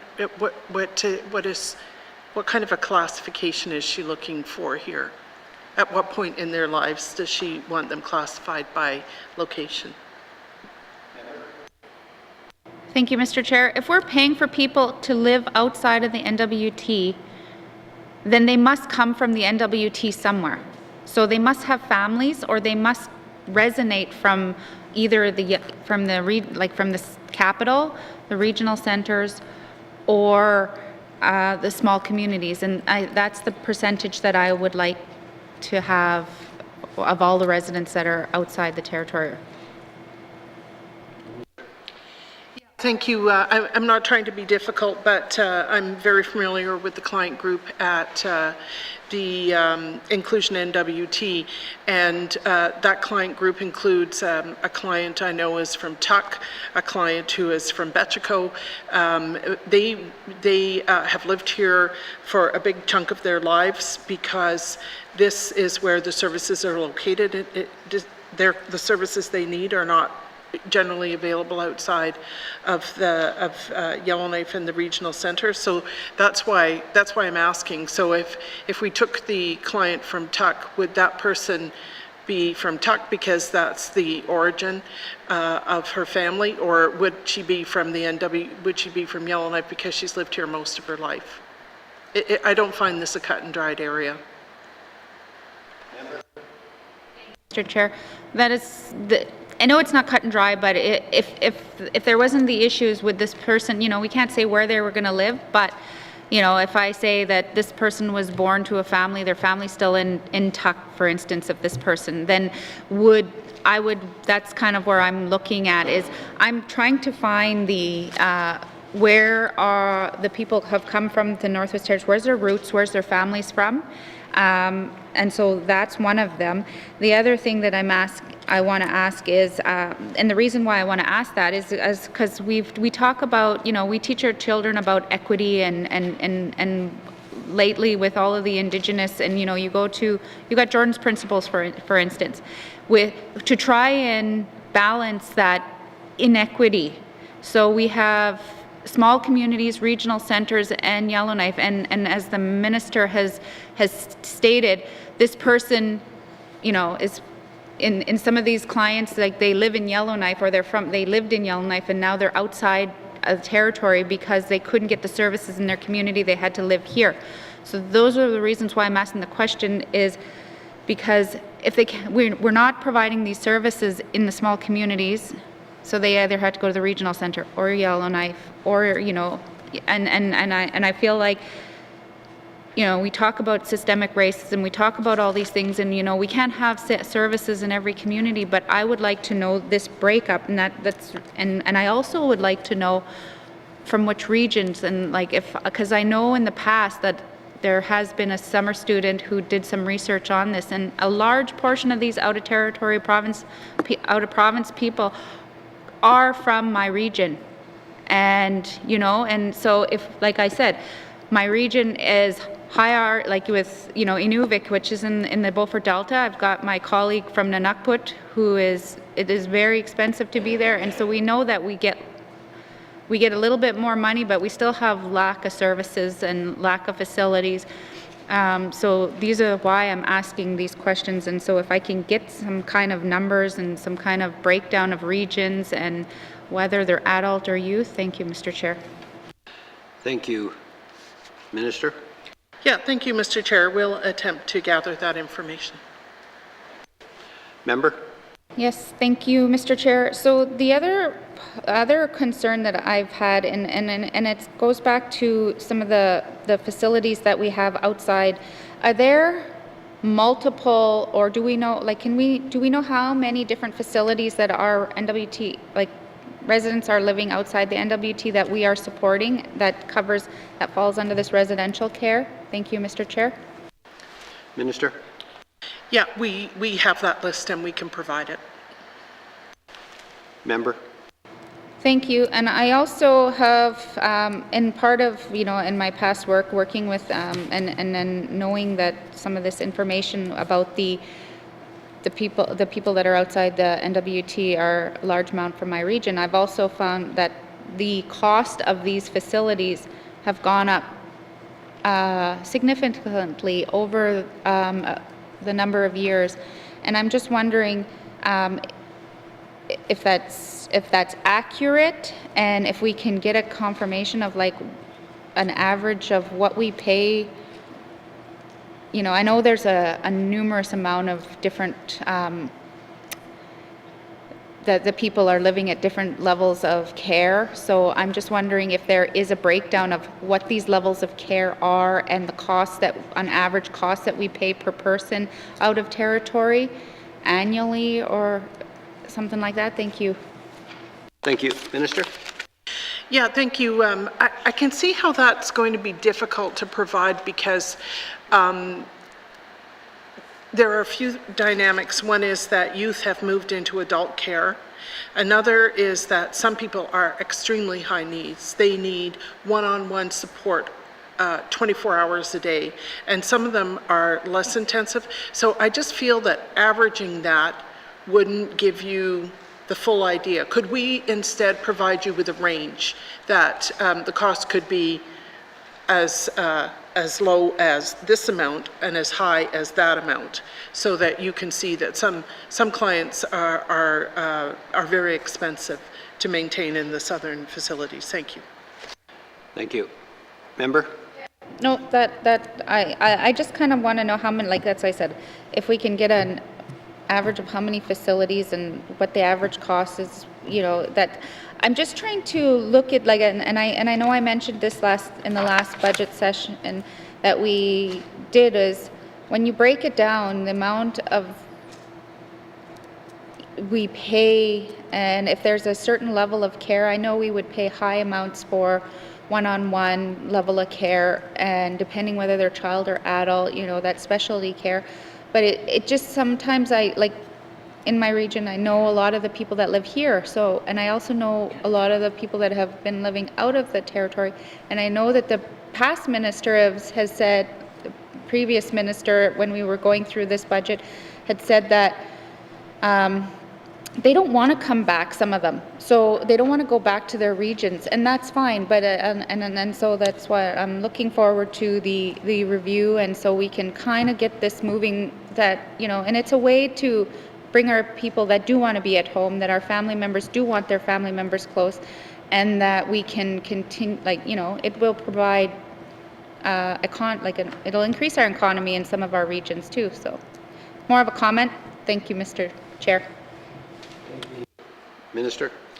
Yeah, thank you for that comment. I think the member has hit on the reason that we are doing the review is because we have heard from people that they would like to know whether it would be possible for their family members to come back, and the answer without the study is we don't really know. Can we provide for the level of care they need? Do we have the physical space? Do we have the staffing expertise to provide that care? So this is what we want to learn and share, so that we're all on the same page in understanding the kinds of needs, and then that's one dimension, of course. Whether the person wants to come back, has the capacity to make that decision, that's a different story, which is not part of this review. Thank you.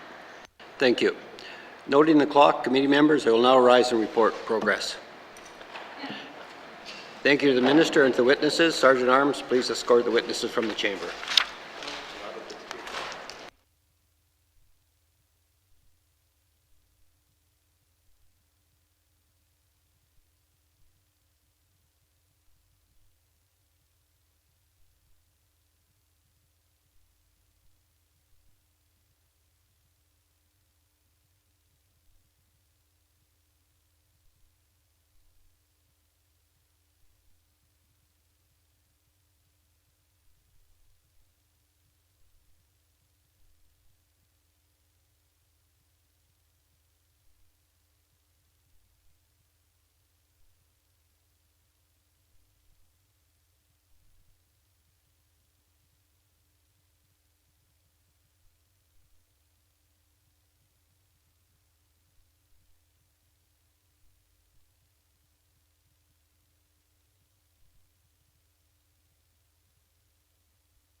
May I please have the report of Committee of the Whole, please, member for Haver South.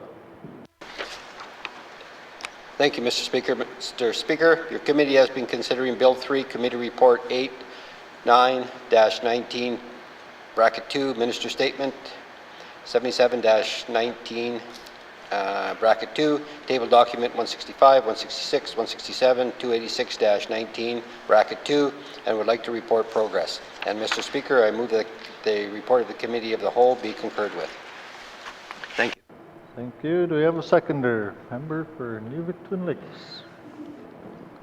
All those in favor? All those opposed, motion is carried. Third reading of bills. Third reading of bills. Mr. Clerk, orders of the day. Thank you, Mr. Speaker. Orders of the day for Monday, March 1st, 1:30 p.m. Prayer, minister statements, member statements, returns to oral questions, recognition of visitors in the gallery, acknowledgements, oral questions, returns to written questions, replies to the Commissioner's address. Petitions, reports of committees on the review of bills, reports of standing and special committees, tabling of documents, notices of motion, motions, notices of motion for first reading of bills, second reading of bills, consideration in committee of the whole of bills and other matters, Bill 3, committee reports 8 and 9, Minister's Statement 77, table documents 165, 166, 167, and 286, report of committee of the whole, third reading of bills, orders of the day. Thank you, Mr. Clerk. This House stands adjourned until Monday, March 1st, 2021 at 1:30 p.m. Have a good weekend.